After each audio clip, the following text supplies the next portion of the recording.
Urbain Grandier, 1634. Chapter 1.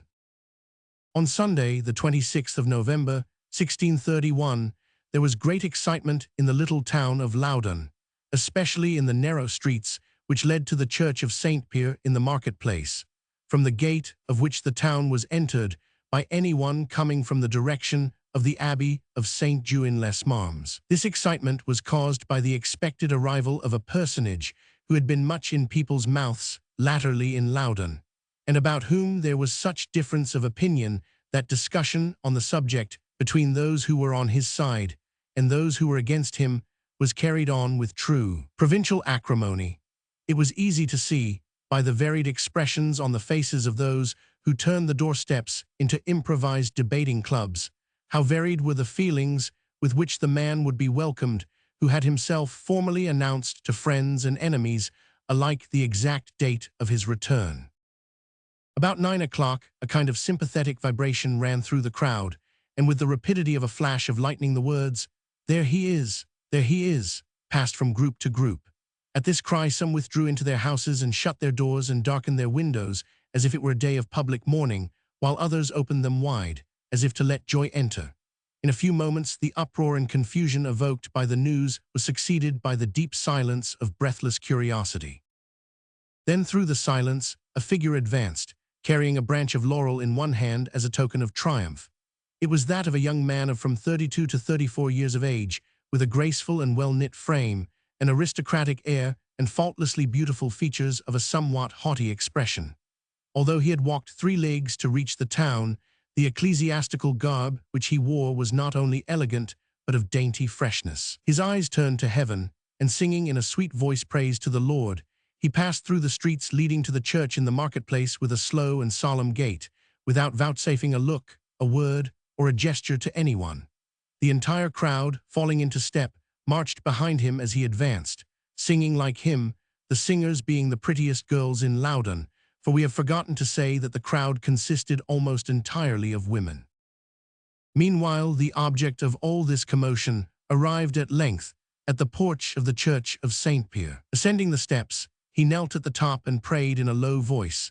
Then rising, he touched the church doors with his laurel branch, and they opened wide as if by magic, revealing the choir decorated and illuminated as if for one of the 4 great feasts of the year, and with all its scholars, choir boys, singers, beadles, and vergers in their places. Glancing around, he for whom they were waiting came up the nave, passed through the choir, knelt for a second time at the foot of the altar, upon which he laid the branch of laurel, then putting on a robe as white as snow and passing the stole around his neck, he began the celebration of the Mass before a congregation composed of all those who had followed him.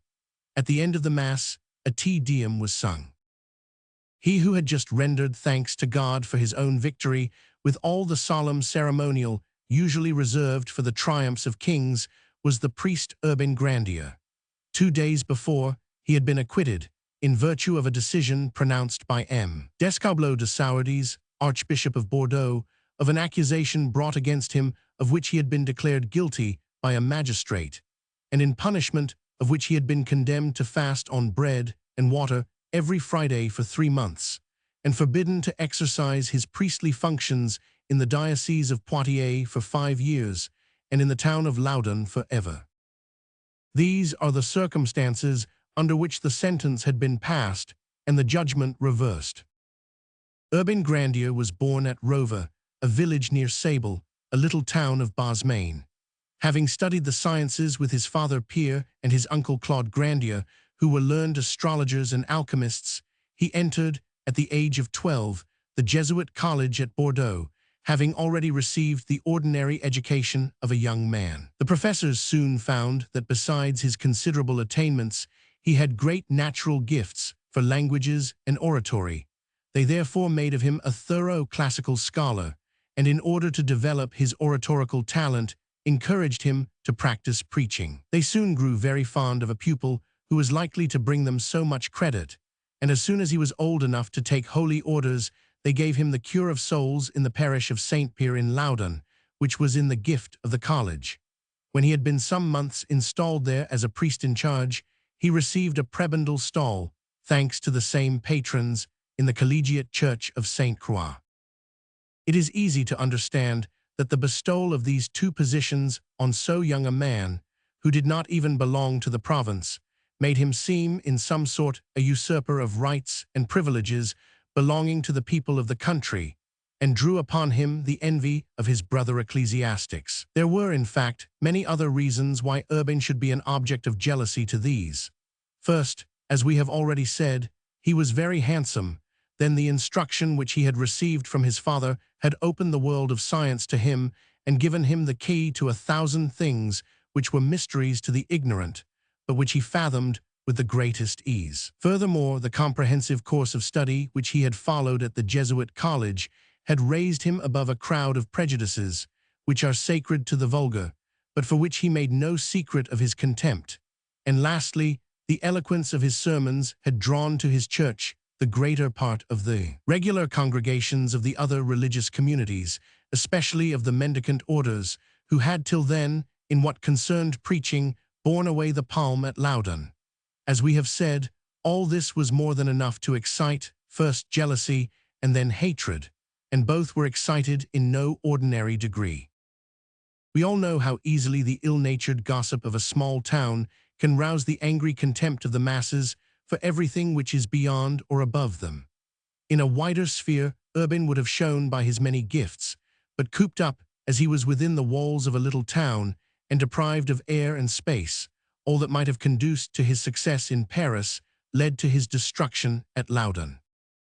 It was also unfortunate for Urbain that his character, far from winning pardon for his genius, augmented the hatred which the latter inspired. Urbain, who in his intercourse with his friends was cordial and agreeable, was sarcastic, cold, and haughty to his enemies. When he had once resolved on a course, he pursued it unflinchingly. He jealously exacted all the honor due to the rank at which he had arrived, defending it as though it were a conquest. He also insisted on enforcing all his legal rights, and he resented the opposition and angry words of casual opponents with a harshness which made them his lifelong enemies. The first example which Urbain gave of this inflexibility was in 1620, when he gained a lawsuit against a priest named Munier. He caused the sentence to be carried out with such rigor that he awoke an inextinguishable hatred in Munier's mind, which ever after burst forth on the slightest provocation.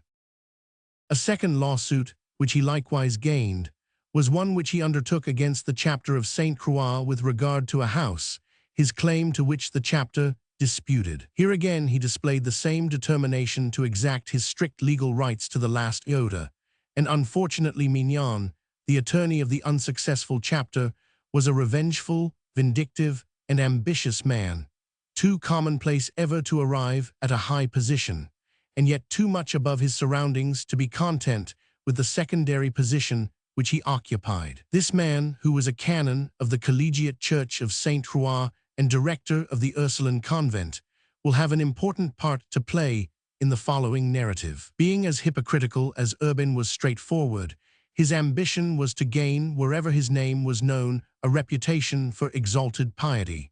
He therefore affected in his life the asceticism of an anchorite and the self-denial of a saint. As he had much experience in ecclesiastical lawsuits, he looked on the chapter's loss of this one, of which he had in some sort guaranteed the success, as a personal humiliation, so that when Urbain gave himself airs of triumph and exacted the last letter of his bond, as in the case of Munier, he turned Mignon into an enemy who was not only more relentless, but more dangerous than the former.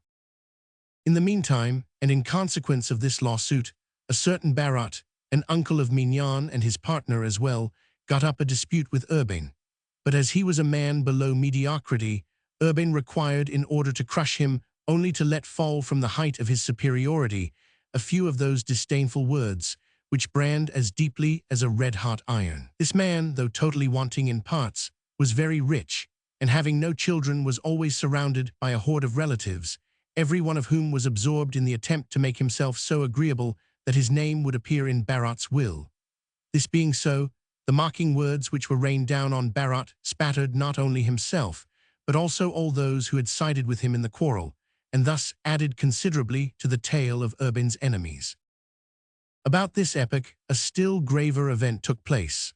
Amongst the most assiduous frequenters of the confessional in his church was a young and pretty girl, Julie by name, the daughter of the king's attorney, Trinquant being, as well as Barot, an uncle of Mignon. Now it happened that this young girl fell into such a state of debility that she was obliged to keep her room.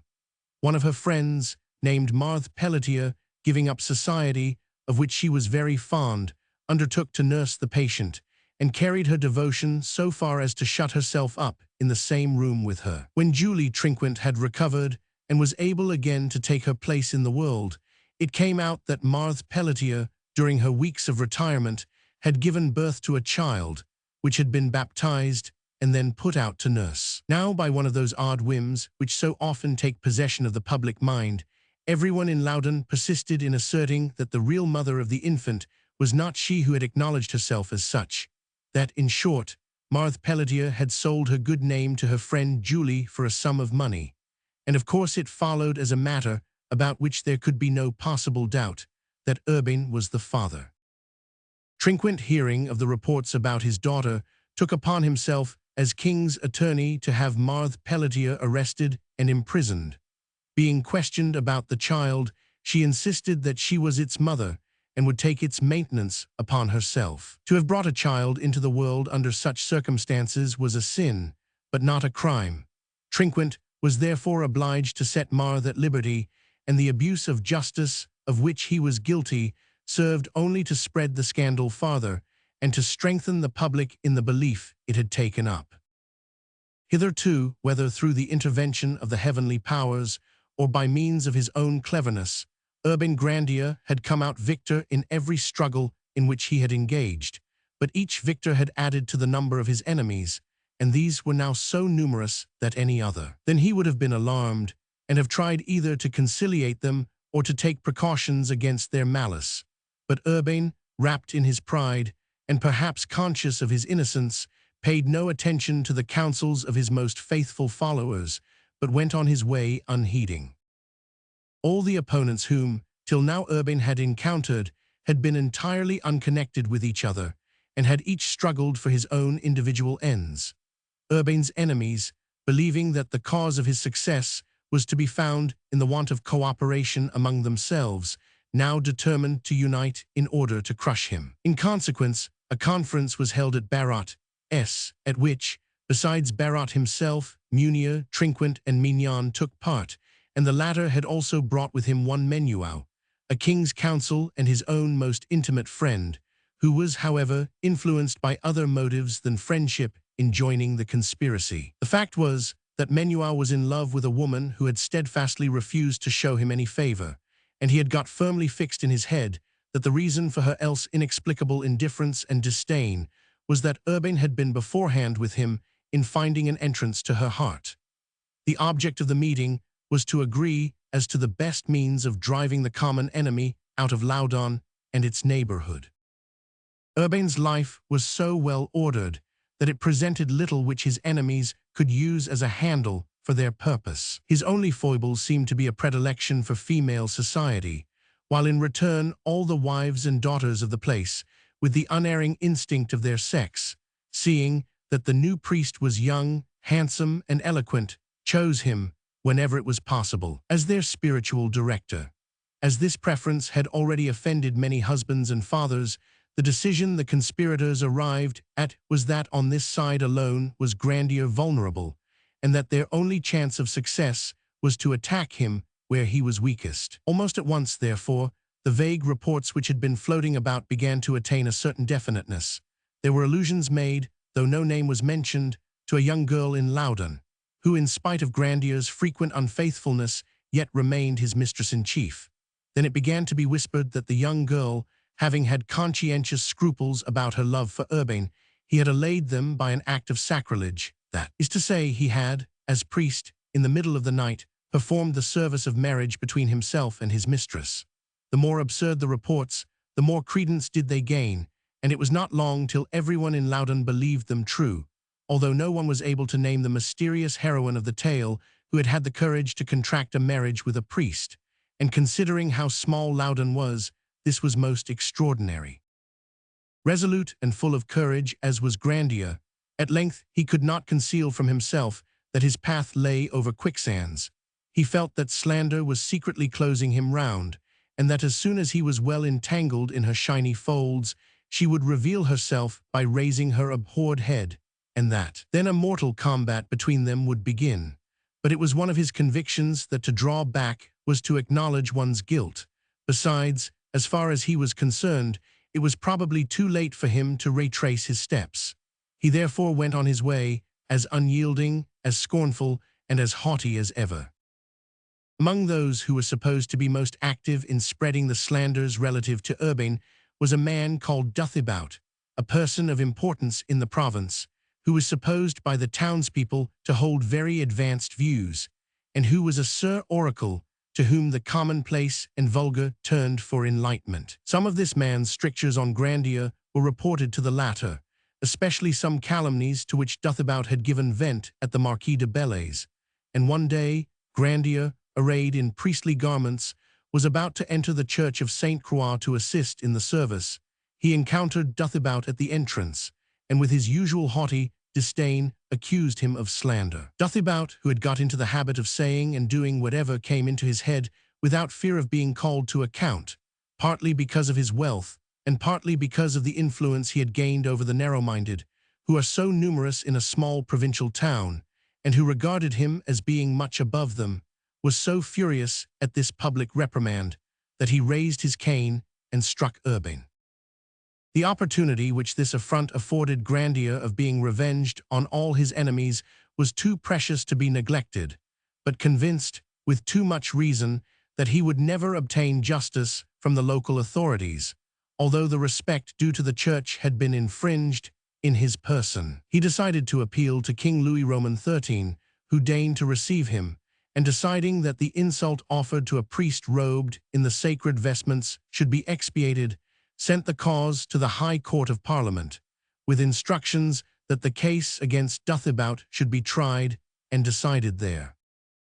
Hereupon Urbain's enemies saw they had no time to lose, and took advantage of his absence to make counter-accusations against him.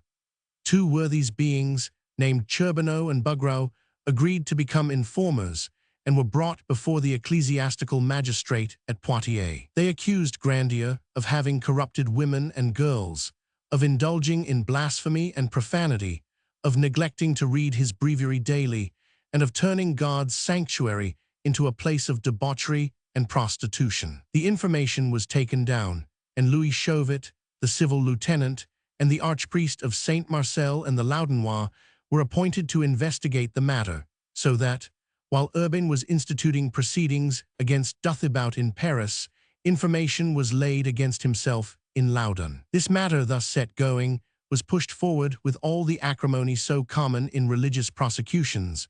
Trinquant appeared as a witness and drew many others after him, and whatever omissions were found in the depositions were interpolated according to the needs of the prosecution. The result was that the case, when fully got up, appeared to be so serious that it was sent to the Bishop of Poitiers for trial. Now the bishop was not only surrounded by the friends of those who were bringing the accusations against Grandier, but had himself a grudge against him.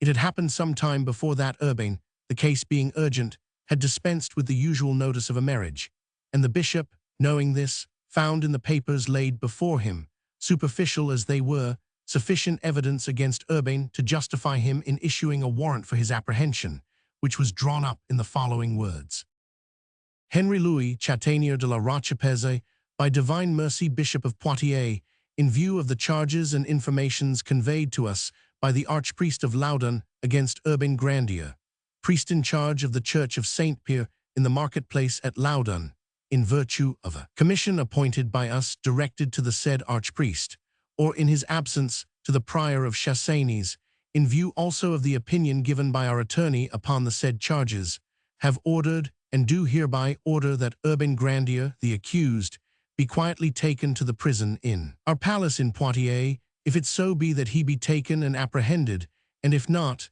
that he be summoned to appear at his domicile within 3 days, by the first apparitor priest or tonsured clerk, and also by the first royal sergeant, upon this warrant, and we request the aid of the secular authorities, and to them, or to any one of them, we hereby give power and authority to carry out this decree, notwithstanding any opposition or appeal, and the said Grandier having been heard, such a decision will be given by our attorney as the facts may seem to warrant. Given at Dessay, the 22nd day of October 1629, and signed in the original as follows. Henry Louis, Bishop of Poitiers.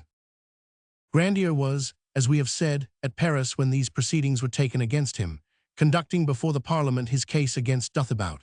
The latter received a copy of the decision arrived at by the bishop, before Grandier knew of the charges that had been formulated against him, and having in the course of his defense drawn a terrible picture of the immorality of Grandier's life, he produced, as a proof of the truth of his assertions, the damning document which had been put into his hands. The court, not knowing what to think of the turn affairs had taken, decided that, before considering the accusations brought by Grandier, he must appear before his bishop to clear himself of the charges brought against himself. Consequently, he left Paris at once and arrived at Loudun, where he only stayed long enough to learn what had happened in his absence, and then went on to Poitiers in order to draw up his defense. He had, however, no sooner set foot in the place than he was arrested by a sheriff's officer named Chatry and confined in the prison of the episcopal palace. It was the middle of November, and the prison was at all times cold and damp, yet no attention was paid to Grandier's request that he should be transferred to some other place of confinement. Convinced by this that his enemies had more influence than he had supposed, he resolved to possess his soul in patience, and remained a prisoner for 2 months, during which even his warmest friends believed him lost, while Duthabout openly laughed at the proceedings instituted against himself, which he now believed would never go any farther, and Barot had already selected one of his heirs, a certain Ismail Bouliau, as successor to Urbain as priest and prebendary. It was arranged that the costs of the lawsuit should be defrayed out of a fund raised by the prosecutors, the rich paying for the poor. For as all the witnesses lived at Loudun, and the trial was to take place at Poitiers, considerable expense would be incurred by the necessity of bringing so many people such a distance, but the lust of vengeance proved stronger than the lust of gold, the subscription expected from each being estimated according to his fortune, each paid without a murmur, and at the end of 2 months the case was concluded. In spite of the evident pains taken by the prosecution to strain the evidence against the defendant, the principal charge could not be sustained, which was that he had led astray many wives and daughters in Loudun. No one woman came forward to complain of her ruin by Grandier.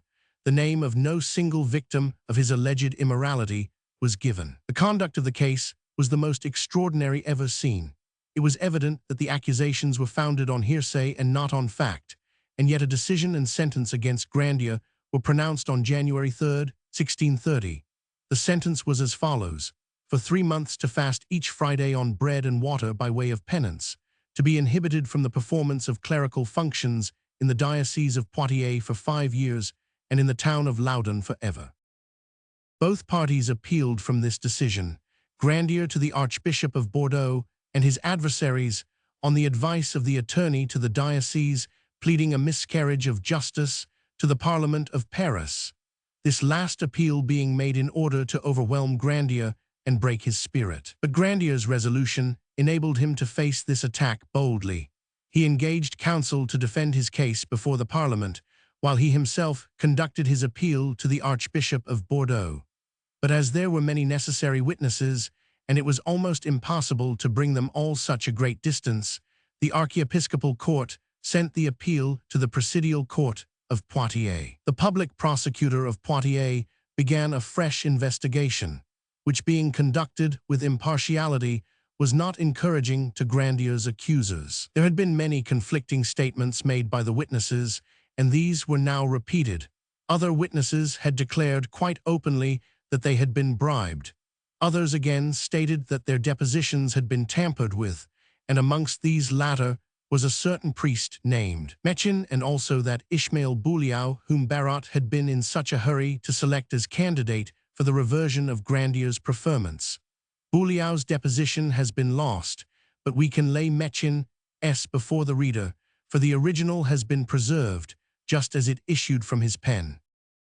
I, Gervais Mechin, curate in charge of the Church of Saint Pierre in the marketplace at Loudun, certify by these presents, signed by my hand, to relieve my conscience as to a certain report which is being spread abroad, that I had said in support of an accusation brought by Gilles Robert, archpriest, against Urbain Grandier, priest in charge of Saint Pierre, that I had found the said Grandier lying with women and girls in the Church of Saint Pierre, the doors being closed.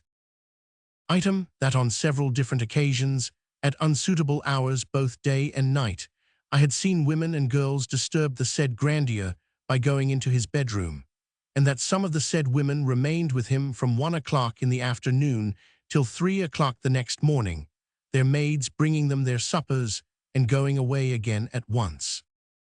Item, that I had seen the said Grandier in the church, the doors being open, but that as soon as some women entered, he closed them. As I earnestly desire that such reports should cease, I declare by these presents that I have never seen the said Grandier with women or girls in the church, the doors being closed, that I have never found him there alone with women or girls, that when he spoke to either someone else was always present and the doors were open, and as to their posture, I think I made it sufficiently clear when in the witness box that Grandier was seated and the women scattered over the church. Furthermore, I have never seen either women or girls enter Grandier's bedroom either by day or night, although it is true that I have heard people in the corridor coming and going late in the evening. Who they were I cannot say, but a brother of the said Grandier sleeps close by, neither have I any knowledge that either women or girls had their suppers brought to the said room. I have also never said that he neglected the reading of his breviary, because that would be contrary to the truth, seeing that on several occasions he borrowed mine and read his hours in it. I also declare that I have never seen him close the doors of the church, and that whenever I have seen him speaking to women, I have never noticed any impropriety. I have not ever seen him touch them in any way, they have only spoken together. And if anything is found in my deposition contrary to the above, it is without my knowledge and was never read to me, for I would not have signed it, and I say and affirm all this in homage to the truth. Done the last day of October 1630, signed G. Mechin. In the face of such proofs of innocence, none of the accusations could be considered as established, and so, according to the decision of the Presidial Court of Poitiers, dated the 25th of May 1634, the decision of the Bishop's Court was reversed, and Grandier was acquitted of the charges brought against him. However, he had still to appear before the Archbishop of Bordeaux, that his acquittal might be ratified. Grandier took advantage of a visit which the Archbishop paid to his abbey at Saint-Jean-les-Marmes, which was only 3 leagues from Loudun, to make this appearance. His adversaries, who were discouraged by the result of the proceedings at Poitiers, scarcely made any defense, and the Archbishop, after an examination which brought clearly to light the innocence of the accused, acquitted and absolved him. The rehabilitation of Grandier before his bishop had 2 important results. The first was that it clearly established his innocence, and the second that it brought into prominence his high attainments and eminent qualities. The Archbishop, seeing the persecutions to which he was subjected, felt a kindly interest in him, and advised him to exchange into some other diocese, leaving a town, the principal inhabitants of which appeared to have vowed him a relentless hate. But such an abandonment of his rights was foreign to the character of Urbain, and he declared to his superior that, strong in his grace's approbation and the testimony of his own conscience, he would remain in the place to which God had called him. Monseigneur de Sourdis did not feel it his duty to urge Urbain any further, but he had enough insight into his character to perceive that if Urbain should one day fall, it would be, like Satan, through pride, for he added another sentence to his decision, recommending him to fulfill the duties of his office with discretion and modesty, according to the decrees of the Fathers and the canonical constitutions. The triumphal entry of Urbain into Loudun, with which we began our narrative, shows the spirit in which he took his recommendation. Chapter 2. Urbain Grandier was not satisfied with the arrogant demonstration by which he signalized his return, which even his friends had felt to be ill-advised. Instead of allowing the hate he had aroused to die away, or at least to fall asleep by letting the past be past, he continued with more zeal than ever his proceedings against Duthibout, and succeeded in obtaining a decree from the Parliament of La Tournelle, by which Duthibout was summoned before it, and obliged to listen bareheaded to a reprimand, to offer apologies, and to pay damages and costs. Having thus got the better of one enemy, Urbain turned on the others, and showed himself more indefatigable in the pursuit of justice than they had been in the pursuit of vengeance. The decision of the archbishop had given him a right to a sum of money for compensation and interest thereon, as well as to the restitution of the revenues of his livings, and there being some demur made, he announced publicly that he intended to exact this reparation to the uttermost farthing, and set about collecting all the evidence which was necessary for the success of a new lawsuit for libel and forgery which he intended to begin. It was in vain that his friends assured him that the vindication of his innocence had been complete and brilliant. It was in vain that they tried to convince him of the danger of driving the vanquished to despair. Urbain replied that he was ready to endure all the persecutions which his enemies might succeed in inflicting on him, but as long as he felt that he had right upon his side, he was incapable of drawing back. Grandier's adversaries soon became conscious of the storm which was gathering above their heads, and feeling that the struggle between themselves and this man would be one of life or death, Mignon, Barot, Munier, Duthibout, and Menuau met Trinquant at the village of Pindadane, in a house belonging to the latter in order to consult about the dangers which threatened them. Mignon had, however, already begun to weave the threads of a new intrigue, which he explained in full to the others. They lent a favorable ear, and his plan was adopted. We shall see it unfold itself by degrees, for it is the basis of our narrative. We have already said that Mignon was the director of the convent of Ursulines at Loudun. Now the Ursuline order was quite modern, for the historic controversies to which the slightest mention of the martyrdom of St. Ursula and her 11,000 virgins gave rise, had long hindered the foundation of an order in the saint's honor. However, in 1560, Madame Angèle de Bresse established such an order in Italy, with the same rules as the Augustinian order.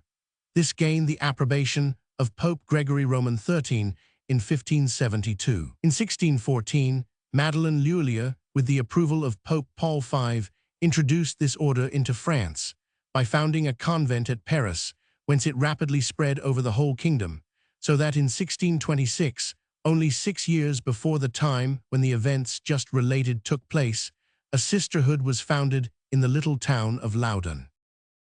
Although this community at first consisted entirely of ladies of good family, daughters of nobles, officers, judges, and the better class of citizens, and numbered amongst its founders Jeanne de Belfield, daughter of the late Marquis of Causse, and relative of M. de Laubardemont, Mademoiselle de Fazeley, cousin of the Cardinal Duke, 2 ladies of the house of Barbenies de Nogaret, Madame de Lamothe, daughter of the Marquis Lamothe-Barris of Anjou, and Madame d'Escaubleau de Sourdis, of the same family as the Archbishop of Bordeaux.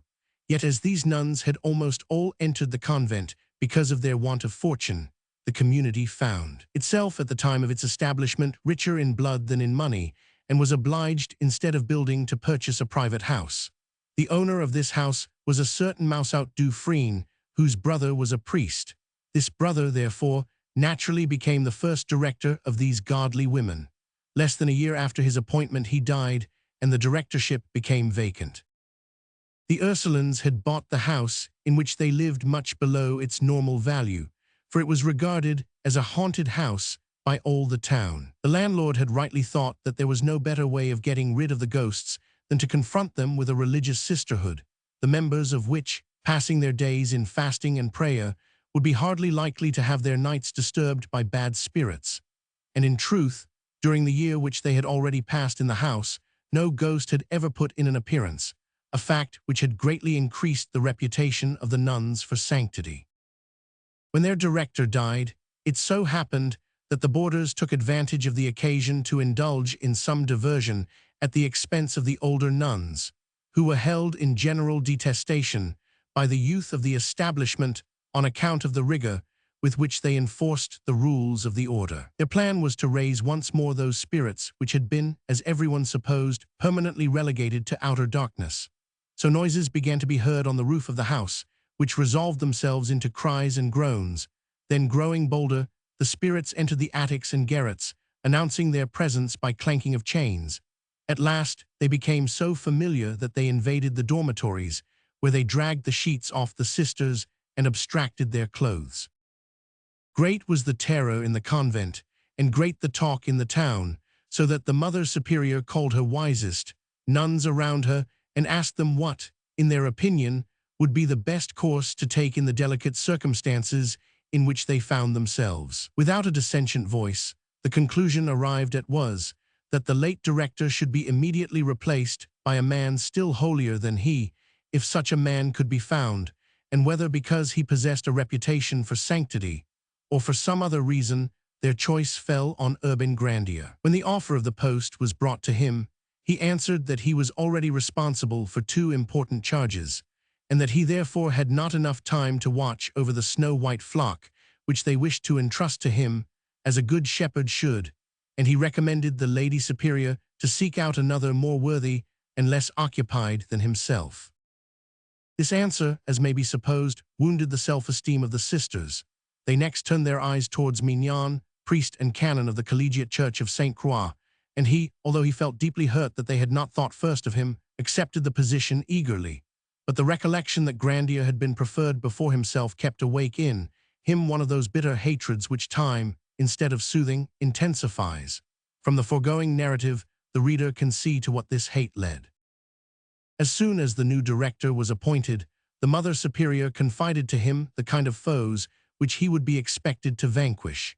Instead of comforting her by the assurance that no ghosts existing, it could not be ghosts who ran riot in the house, Mignon saw that by pretending to lay these phantoms, he could acquire the reputation for holiness he so much desired. So he answered that the Holy Scriptures recognized the existence of ghosts by relating how the witch of Endor had made the shade of Samuel appear to Saul. He went on to say that the ritual of the church possessed means of driving away all evil spirits, no matter how persistent they were, provided that he who undertook the task were pure in thought and deed, and that he hoped soon, by the help of God, to rid the convent of its nocturnal visitants. Whereupon, as a preparation for their expulsion, he ordered a 3 days' fast to be followed by a general confession. It does not require any great cleverness to understand how easily Mignon arrived at the truth by questioning the young penitents as they came before him. The boarders who had played at being ghosts confessed their folly, saying that they had been helped by a young novice of 16 years of age, named Marie Aubin. She acknowledged that this was true.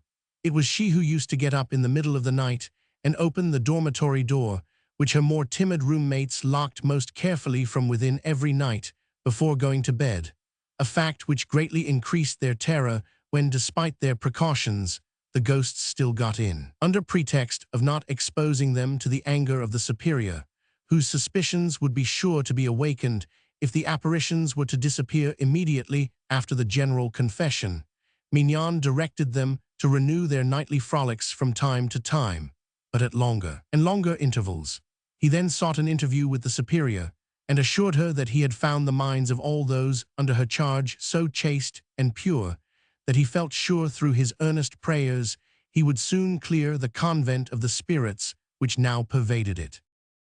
Everything happened as the director had foretold, and the reputation for sanctity of the holy man, who by watching and praying had delivered the worthy Ursulines from their ghostly assailants, increased enormously in the town of Loudun. Chapter 3. Hardly had tranquillity been restored when Mignon, Duthibout, Menuau, Munier, and Barat, having lost their cause before the Archbishop of Bordeaux, and finding themselves threatened by Grandier with a prosecution for libel and forgery, met together to consult as to the best means of defending themselves before the unbending severity of this man, who would, they felt, destroy them if they did not destroy him. The result of this consultation was that very shortly afterwards queer reports began to fly about. It was whispered that the ghosts whom the pious director had expelled had again invaded the convent, under an invisible and impalpable form, and that several of the nuns had given, by their words and acts, incontrovertible proofs of being possessed. When these reports were mentioned to Mignon, he, instead of denying their truth, cast up his eyes to heaven and said that God was certainly a great and merciful God, but it was also certain that Satan was very clever, especially when he was backed by that false human science called magic. However, as to the reports, though they were not entirely without foundation, he would not go so far as to say that any of the sisters were really possessed by devils, that being a question which time alone could decide. The effect of such an answer on minds, already prepared to listen to the most impossible things, may easily be guessed. Mignon let the gossip go its rounds for several months without giving it any fresh food, but at length, when the time was ripe, he called on the priest of Saint Jacques at Chinon, and told him that matters had now come to such a pass in the Ursuline convent that he felt it impossible to bear up alone under the responsibility of caring for the salvation of the afflicted nuns, and he begged him to accompany him to the convent. This priest, whose name was Pierre Bar, was exactly the man whom Mignon needed in such a crisis. He was of melancholy temperament and dreamed dreams and saw visions. His one ambition was to gain a reputation for asceticism and holiness. Desiring to surround his visit with the solemnity befitting such an important event, he set out for Loudun at the head of all his parishioners, the whole procession going on foot, in order to arouse interest and curiosity. But this measure was quite needless. It took less than that to set the town agog. While the faithful filled the churches, offering up prayers for the success of the exorcisms, Mignon and Bar entered upon their task at the convent, where they remained shut up with the nuns for 6 hours. At the end of this time, Bar appeared and announced to his parishioners that they might go back to Chinon without him, for he had made up his mind to remain for the present at Loudun, in order to aid the venerable director of the Ursuline convent in the holy work he had undertaken. He enjoined on them to pray morning and evening with all possible fervor, that, in spite of the serious dangers by which it was surrounded, the good cause might finally triumph. This advice, unaccompanied as it was by any explanation, redoubled the curiosity of the people, and the belief gained ground that it was not merely 1 or 2 nuns who were possessed of devils, but the whole sisterhood. It was not very long before the name of the magician who had worked this wonder began to be mentioned quite openly. Satan, it was said, had drawn Urbain Grandier into his power through his pride. Urbain had entered into a pact with the evil spirit by which he had sold him his soul in return for being made the most learned man on earth. Now, as Urbain's knowledge was much greater than that of the inhabitants of Loudun, this story gained general credence in the town, although here and there was to be found a man sufficiently enlightened to shrug his shoulders at these absurdities, and to laugh at the mummeries, of which as yet he saw only the ridiculous side. For the next 10 or 12 days, Mignon and Bar spent the greater part of their time at the convent, sometimes remaining there for 6 hours at a stretch, sometimes the entire day. Length on Monday, the 11th of October, 1632, they wrote to the priest of Vignes, to Messer Guillaume Saracet de la Grandier, bailiff of the Loudunnois, and to Messer Louis Chauvet, civil lieutenant, begging them to visit the Ursuline convent, in order to examine 2 nuns who were possessed by evil spirits, and to verify the strange and almost incredible manifestations of this possession. Being thus formally appealed to, the 2 magistrates could not avoid compliance with the request. It must be confessed that they were not free from curiosity, and felt far from sorry at being able to get to the bottom of the mystery of which, for some time, the whole town was talking. They repaired, therefore, to the convent, intending to make a thorough investigation as to the reality of the possession, and as to the efficacy of the exorcisms employed. Should they judge that the nuns were really possessed, and that those who tried to deliver them were in earnest, they would authorize the continuation of the efforts at exorcism. But if they were not satisfied on these 2 points, they would soon put an end to the whole thing as a comedy. When they reached the door, Mignon, wearing alb and stole, came to meet them. He told them that the feelings of the nuns had for more than 2 weeks been harrowed by the apparition of specters and other blood-curdling visions, that the Mother Superior and 2 nuns had evidently been possessed by evil spirits for over a week, that owing to the efforts of Bar and same Carmelite friars who were good enough to assist him against their common enemies, the devils had been temporarily driven out. But on the previous Sunday night, the 10th of October, the Mother Superior, Jean de Belfield, whose conventual name was Jean des Anges, and a lay sister called Jean Dumagnu had again been entered into by the same spirits. It had, however, been discovered by means of exorcisms that a new compact, of which the symbol and token was a bunch of roses, had been concluded, the symbol and token of the first having been 3 black thorns. He added that during the time of the first possession, the demons had refused to give their names, but by the power of his exorcisms, this reluctance had been overcome, the spirit which had resumed possession of the Mother Superior having at length revealed that its name was Ashtaroth, one of the greatest enemies of God, while the devil which had entered into the lay sister was of a lower order and was called Sabulon.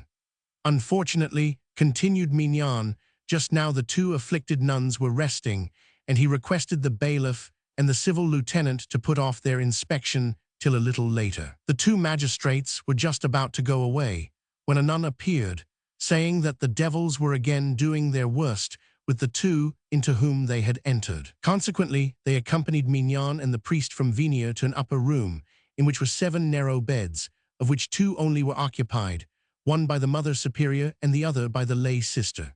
The Superior, who was the more thoroughly possessed of the 2, was surrounded by the Carmelite monks, the sisters belonging to the convent, Mathurin Rousseau, priest and canon of Saint Croix, and Mannery, a surgeon from the town. No sooner did the 2 magistrates join the others than the Superior was seized with violent convulsions, writhing and uttering squeals in exact imitation of a sucking pig. The 2 magistrates looked on in profound astonishment, which was greatly increased when they saw the patient now bury herself in her bed, now spring right out of it, the whole performance being accompanied by such diabolical gestures and grimaces that, if they were not quite convinced that the possession was genuine, they were at least filled with admiration of the manner in which it was simulated. Mignon next informed the bailiff and the civil lieutenant that although the Superior had never learned Latin, she would reply in that language to all the questions addressed to her, if such were their desire. The magistrates answered that as they were there in order to examine thoroughly into the facts of the case, they begged the exorcists to give them every possible proof that the possession was real. Upon this, Mignon approached the Mother Superior, and having ordered everyone to be silent, placed 2 of his fingers in her mouth, and having gone through the form of exorcism prescribed by the ritual, he asked the following questions word for word as they are given. 500. Why have you entered into the body of this young girl? Ar causa animositatis, out of enmity. 500. Per quad pactum, by what pact? Ar per flores, by flowers. 500. Quales, what flowers? Ar roses, roses. 500. Quis misfit, by whom wert thou sent? At this question, the magistrates remarked that the Superior hesitated to reply. Twice she opened her mouth in vain, but the 3rd time she said in a weak voice, 500. Dic cognomen, what is his surname? Ar Urbanus, Urbain. Here there was again the same hesitation, but as if impelled by the will of the exorcist she answered, Ar Grandier, Grandius. D. Dic qualitatum, what is his profession? Ar sacerdos, a priest. D. Cujus ecclesiae, of what church? Ar Sancti Petri, Saint Pierre. D. Qui persona, a tulit.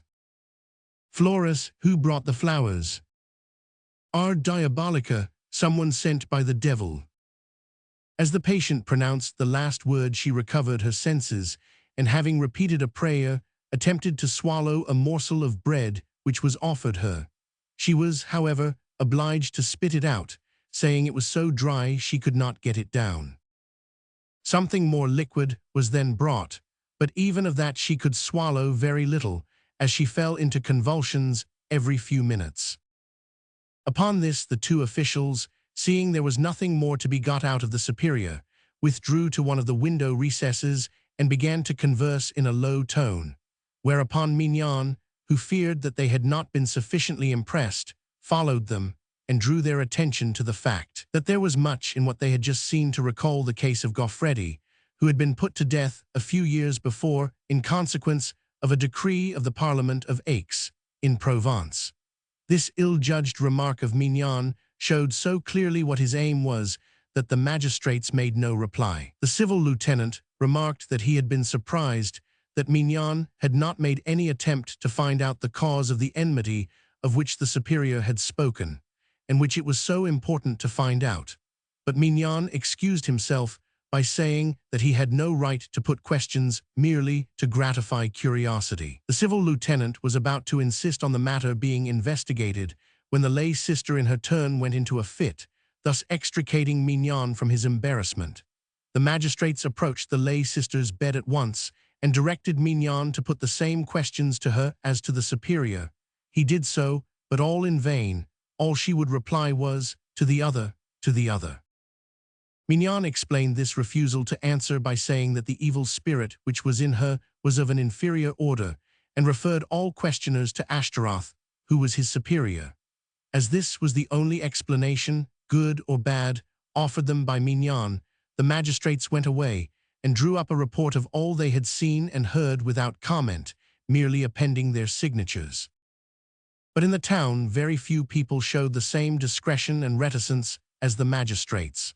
The bigoted believed, the hypocrites pretended to believe, and the worldly minded, who were numerous, discussed the doctrine of possession in all its phases and made no secret of their own entire incredulity. They wondered, and not without reason it must be confessed, what had induced the devils to go out of the nuns' bodies for 2 days only, and then come back and resume possession, to the confusion of the exorcists.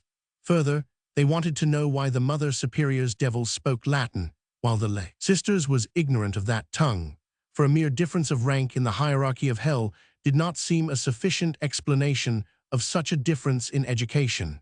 Mignon's refusal to go on with his interrogations as to the cause of the enmity made them, they said, suspect that, knowing he had reached the end of Ashtaroth's classical knowledge, he felt it useless to try to continue the dialogue in the Ciceronian idiom. Moreover, it was well known that only a few days before all Urbain's worst enemies had met in conclave in the village of Urbain, and besides, how stupidly Mignon had shown his hand by mentioning Goffredi, the priest who had been executed at Aix. Lastly, why had not a desire for impartiality been shown by calling in other than Carmelite monks to be present at the exorcism, that order having a private quarrel with Grandier? It must be admitted that this way of looking at the case was not wanting in shrewdness.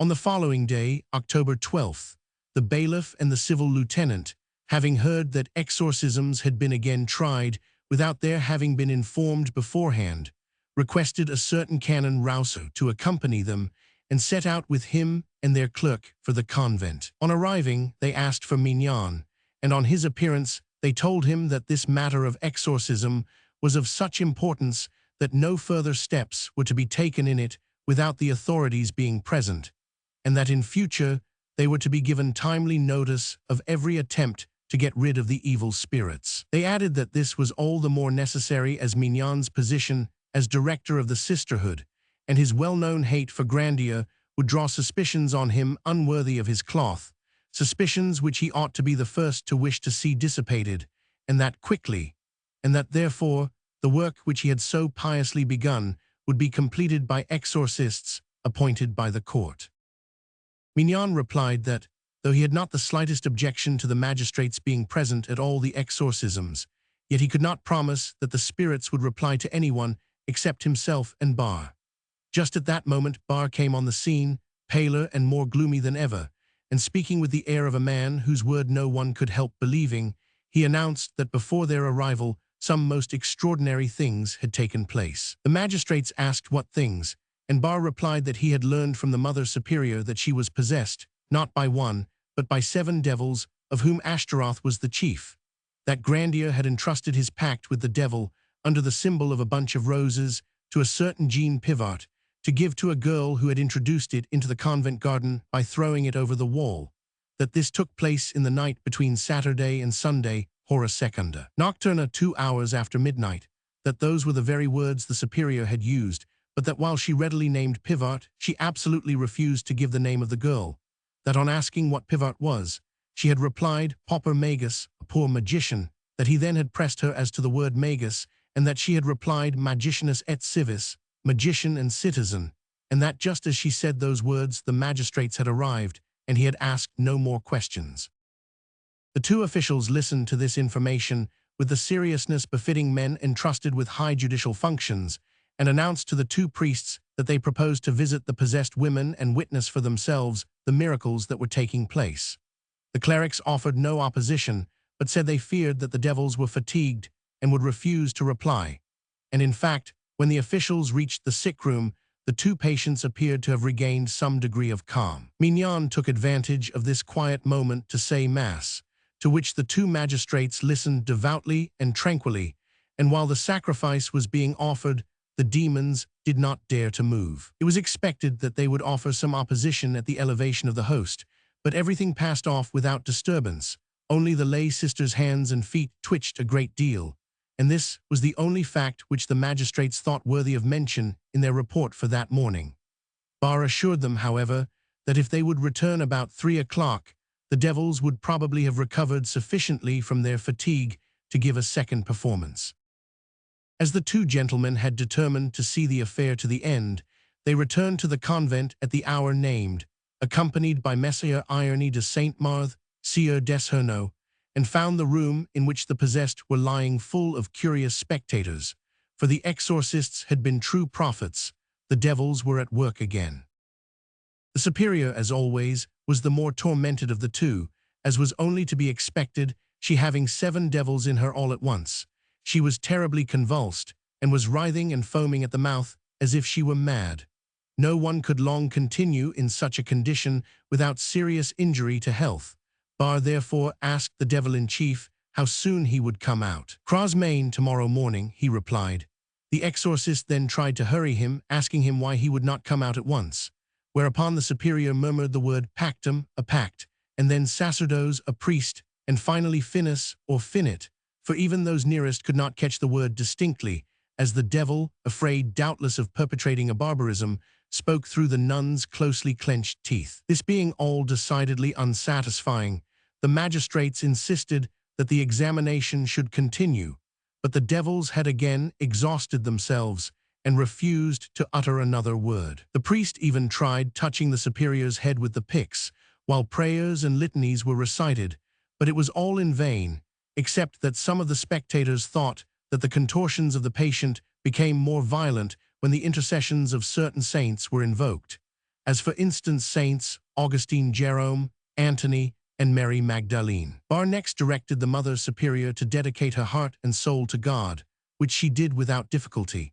But when he commanded her to dedicate her body also, the chief devil indicated by fresh convulsions that he was not going to allow himself to be deprived of a domicile without resistance, and made those who had heard him say that he would leave the next morning feel that he had only said so under compulsion, and their curiosity as to the result became heightened. At length, however, despite the obstinate resistance of the demon, the superior succeeded in dedicating her body also to God, and thus victorious her features resumed their usual expression, and smiling as if nothing had happened, she turned to Barr and said that there was no vestige of Satan left in her. The civil lieutenant then asked her if she remembered the questions she had been asked and the answers she had given, but she replied that she remembered nothing.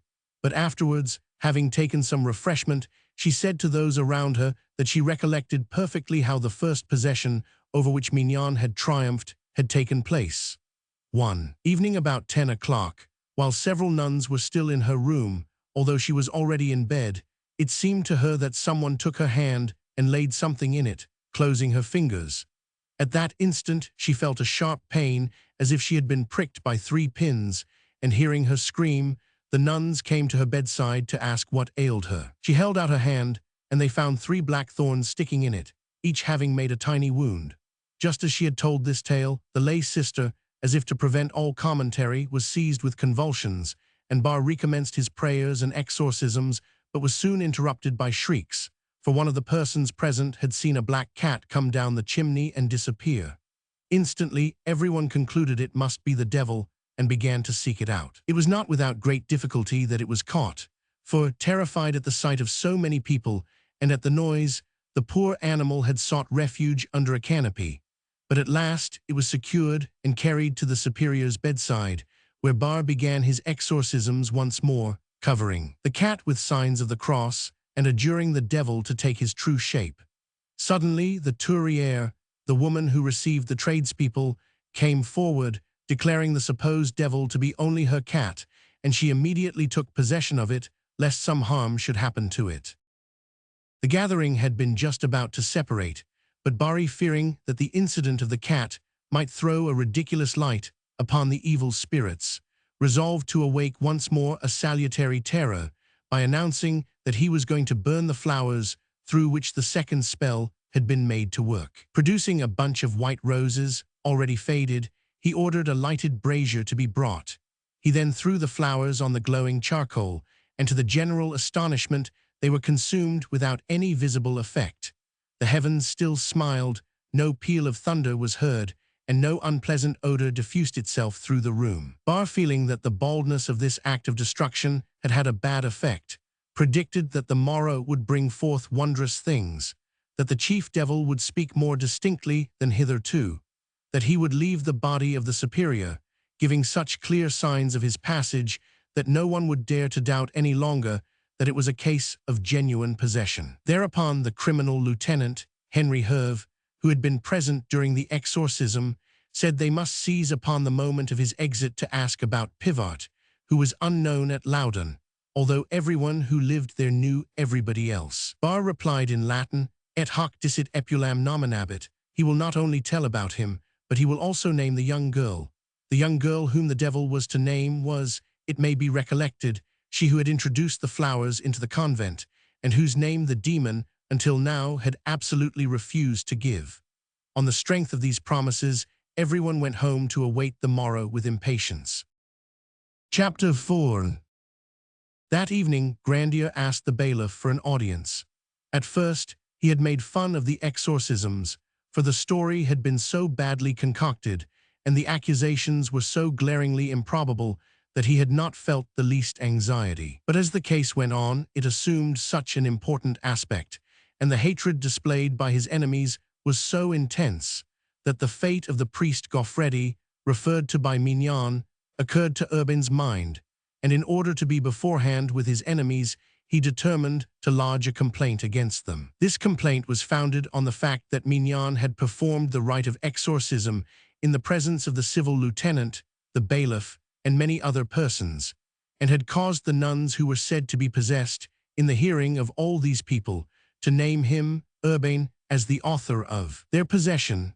This being a falsehood and an attack upon his honor, he begged the bailiff, in whose hands the conduct of the affair had been specially placed, to order the nuns to be sequestered, apart from the rest of the sisterhood and from each other, and then to have each separately examined. Should there appear to be any evidence of possession, he hoped that the bailiff would be pleased to appoint clerics of well-known rank and upright character to perform whatever exorcisms were needful.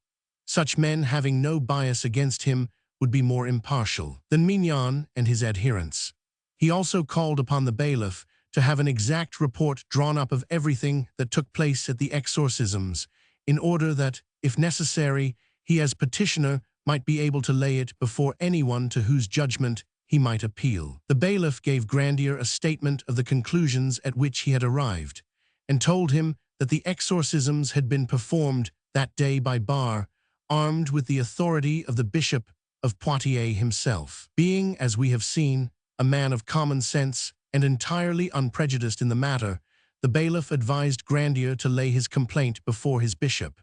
But unfortunately, he was under the authority of the Bishop of Poitiers, who was so prejudiced against him that he had done everything in his power to induce the Archbishop of Bordeaux to refuse to ratify the decision in favor of Grandier, pronounced by the Presidial Court.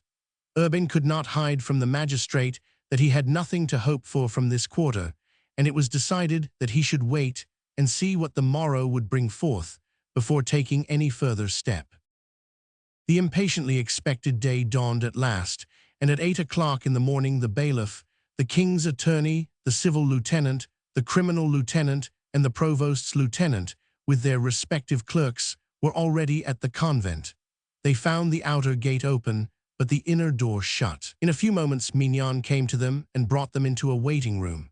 There he told them that the nuns were preparing for communion, and that he would be very much obliged to them if they would withdraw and wait in a house across the street, just opposite the convent, and that he would send them word when they could come back. The magistrates, having first informed Mignon of Urbain's petition, retired as requested.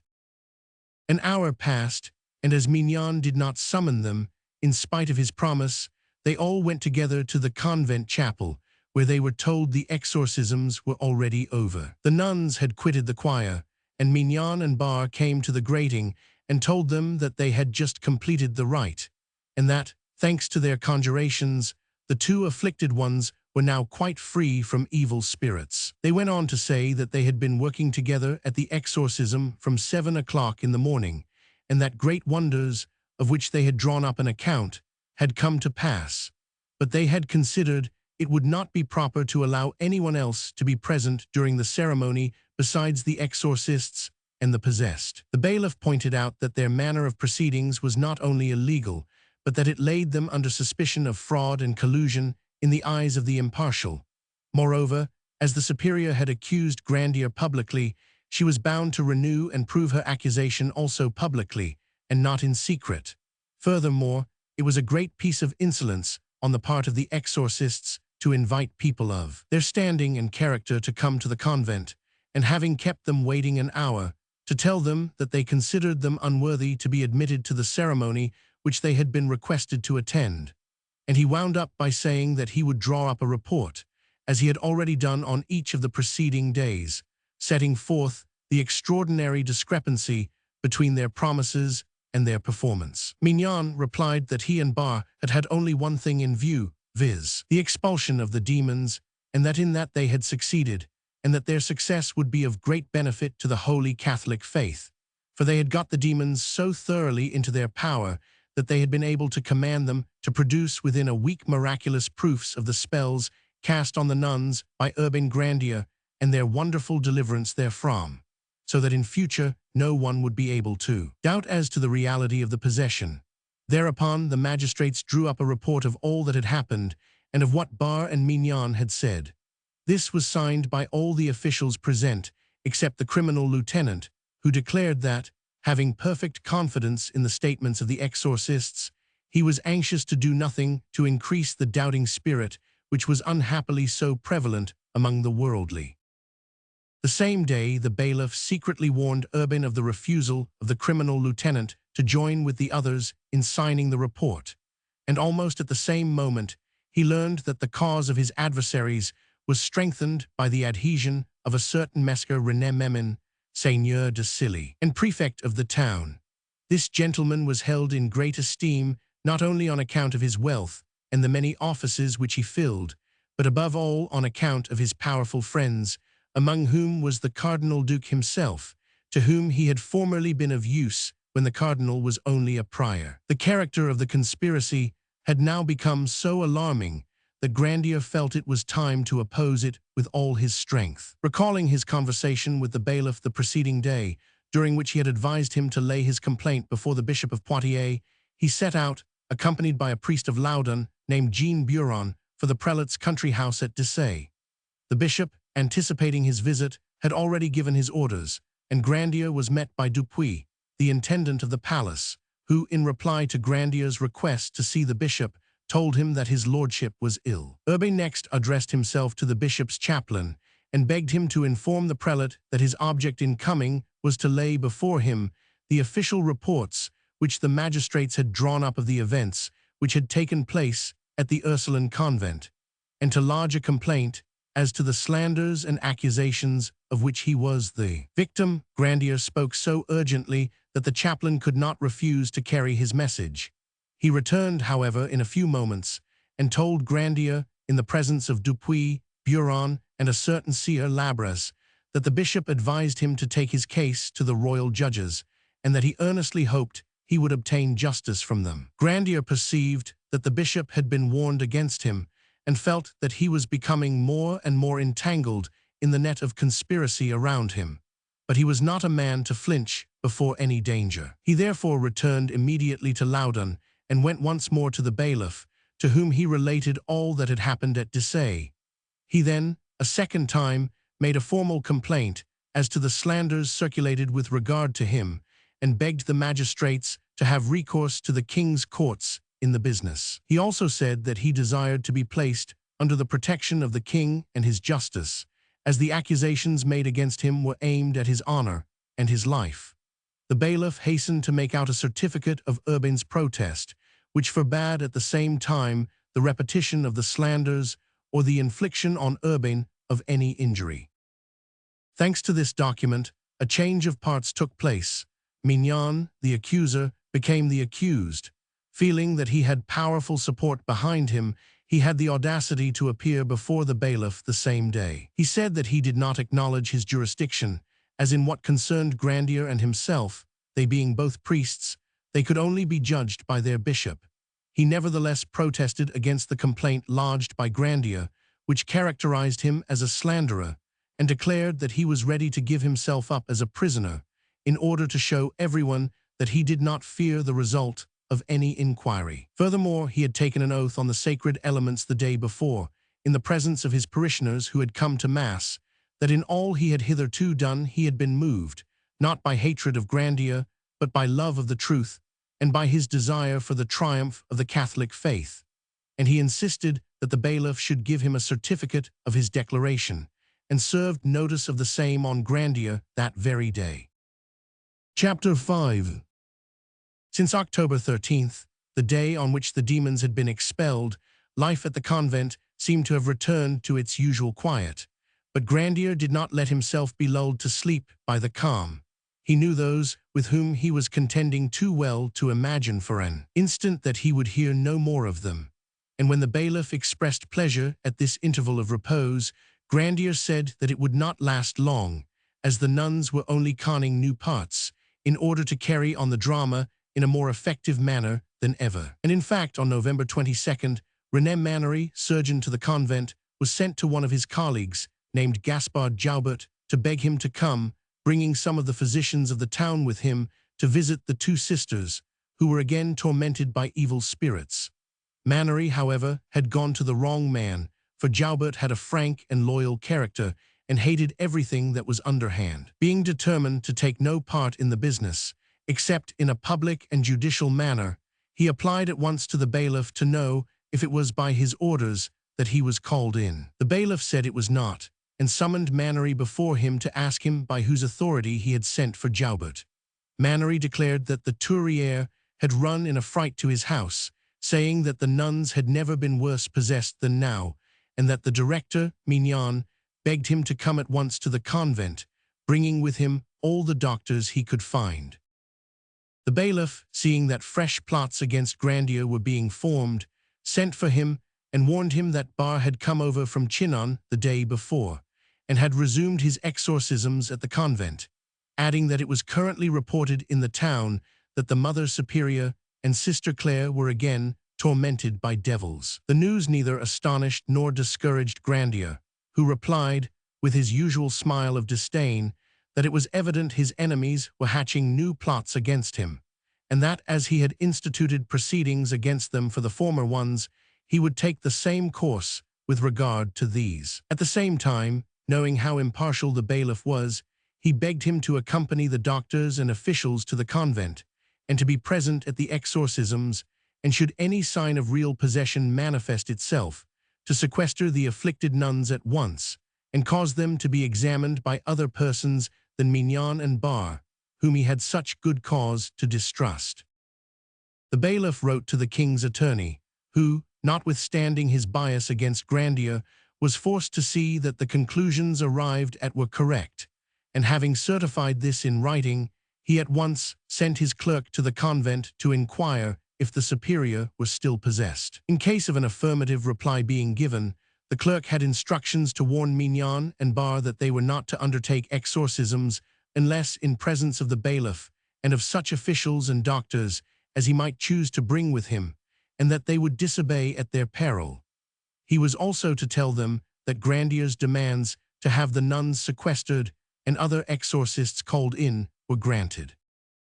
Mignon and Bar listened, while the clerk read his instructions, and then said they refused to recognize the jurisdiction of the bailiff in this case, that they had been summoned by the Mother Superior and Sister Claire when their strange illness returned, an illness which they were convinced was nothing else than possession by evil spirits, that they had hitherto carried out their exorcisms under the authority of a commission given them by the Bishop of Poitiers, and as the time for which they had permission had not yet expired, they would continue to exorcise as often as might be necessary. They had, however, given notice to the worthy prelate of what was going on, in order that he might either come himself or send other exorcists as best suited him, so that a valid opinion as to the reality of the possession might be procured.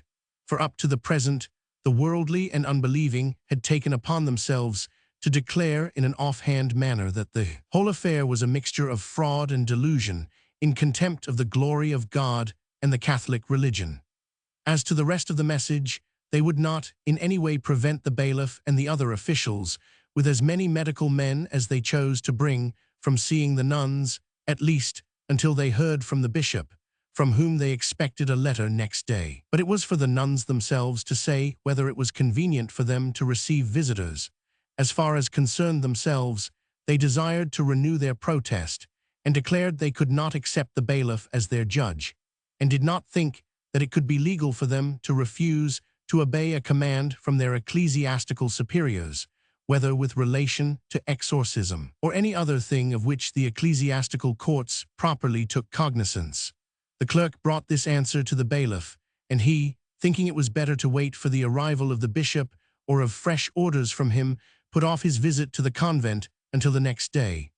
But the next day came without anything being heard of the prelate himself or of a messenger from him. Early in the morning the bailiff went to the convent, but was not admitted.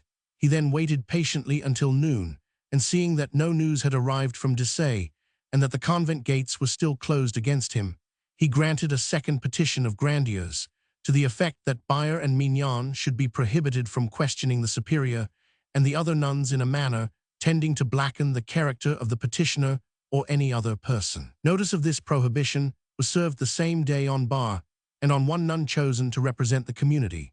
Bar did not pay the slightest attention to this notice, but kept on asserting that the bailiff had no right to prevent his obeying the commands of his bishop, and declaring that henceforward he would perform all exorcisms solely under ecclesiastical sanction, without any reference to lay persons, whose unbelief and impatience impaired the solemnity with which such rites should be conducted. The best part of the day having gone over without any sign of either bishop or messenger, Grandier presented a new petition to the bailiff. The bailiff at once summoned all the officers of the bailiwick and the attorneys of the king in order to lay it before them. But the king's attorneys refused to consider the matter, declaring upon their honor that although they did not accuse Grandier of being the cause, yet they believed that the nuns were veritably possessed, being convinced by the testimony of the devout ecclesiastics in whose presence the evil spirits had come out. This was only the ostensible reason for their refusal, the real one being that the advocate was a relation of Mignon's, and the attorney a son-in-law of Trinquant's, to whose office he had succeeded. Thus Grandier, against whom were all the ecclesiastical judges, began to feel as if he were condemned beforehand by the judges of the royal courts, for he knew how very short was the interval between the recognition of the possession as a fact and the recognition of himself as its author.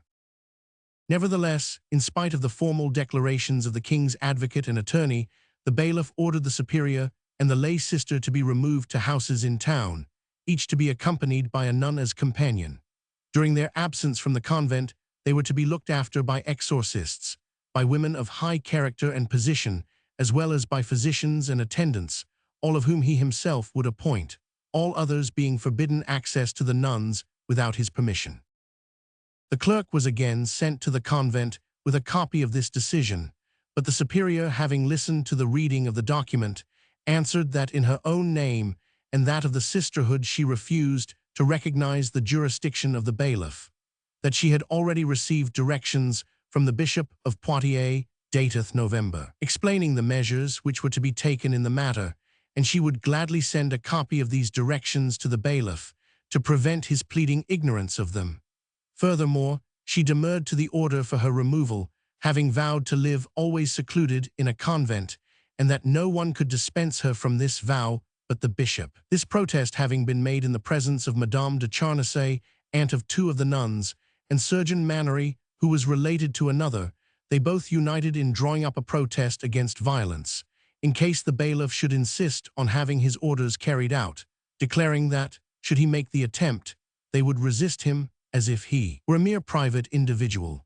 This document being duly signed and witnessed was immediately sent to the bailiff by the hand of his own clerk, whereupon the bailiff ordered that preparations should be made with regard to the sequestration, and announced that the next day, the 24th November, he would repair to the convent and be present at the exorcisms. The next day accordingly, at the appointed hour, the bailiff summoned Daniel Roger, Vincent Defoe, Gaspard Joubert, and Matthew Fanson, all four physicians, to his presence, and acquainting them with his reasons for having called them, asked them to accompany him to the convent to examine, with the most scrupulous impartiality, two nuns whom he would point out, in order to discover if their illness were feigned or arose from natural or supernatural causes. Having thus instructed them as to his wishes, they all set out for the convent. They were shown into the chapel and placed close to the altar, being separated by a grating from the choir, in which the nuns who sang usually sat. In a few moments the superior was carried in on a small bed, which was laid down before the grating. Barr then said Mass, during which the superior went into violent convulsions. She threw her arms about, her fingers were clenched, her cheeks enormously inflated, and her eyes turned up so that only the whites could be seen. The Mass finished, Barr approached her to administer the Holy Communion and to commence the exorcism. Holding the holy wafer in his hand, he said, Adora Deum tuum, Creatorum tuum, adore God, thy Creator. The superior hesitated, as if she found great difficulty in making this act of love, but at length she said, Adoro te, I adore thee. Quem adoras, whom dost thou adore? Jesus Christus, Jesus Christ, answered the nun, quite unconscious that the verb adorn governs accusative. This mistake, which no sixth-form boy would make, gave rise to bursts of laughter in the church, and Daniel Duin, the provost's assessor, was constrained to say aloud, There's a devil for you, who does not know much about transitive verbs. Barr, perceiving the bad impression that the superior's nominative had made, hastened to ask her, Quis est quem adoras, who is it whom thou dost adore? His hope was that she would again reply, Jesus Christus, but he was disappointed. Jesu Christ, was her answer. Renewed shouts of laughter greeted this infraction of one of the most elementary rules of syntax, and several of those present exclaimed, Oh, your reverence, what very poor Latin! Barr pretended not to hear, and next asked what was the name of the demon who had taken possession of her. The poor superior, who was greatly confused by the unexpected effect of her last two answers, could not speak for a long time, but at length with great trouble she brought out the name Asmodi, without daring to Latinize it. The exorcist then inquired how many devils the superior had in her body, and to this question she replied quite fluently, Six and six. The bailiff upon this requested Barr to ask the chief devil how many evil spirits he had with him, but the need for this answer had been foreseen, and the nun unhesitatingly returned, Quinque 5. This answer raised Asmodi somewhat in the opinion of those present, but when the bailiff adjured the superior to repeat in Greek what she had just said in Latin, she made no reply, and on the adjuration being renewed, she immediately recovered her senses. The examination of the superior being thus cut short, a little nun who appeared for the first time in public was brought forward. She began by twice pronouncing the name of Grandier with a loud laugh, then turning to the bystanders, called out, For all your number, you can do nothing worthwhile. As it was easy to see that nothing of importance was to be expected from this new patient, she was soon suppressed, and her place taken by the lay sister Claire, who had already made her debut in the Mother Superior's room. Hardly had she entered the choir than she uttered a groan, but as soon as they placed her on the little bed on which the other nuns had lain, she gave way to uncontrollable laughter and cried out between the paroxysms, "Grandier, Grandier, you must buy some at the market." Barr at once declared that these wild and whirling words were a proof of possession and approached to exorcise the demon. But Sister Claire resisted, and pretending to spit in the face of the exorcist, put out her tongue at him, making indecent gestures, using a word in harmony with her actions. This word, being in the vernacular, was understood by everyone and required no interpretation. The exorcist then conjured her to give the name of the demon who was in her, and she replied, "Grandier."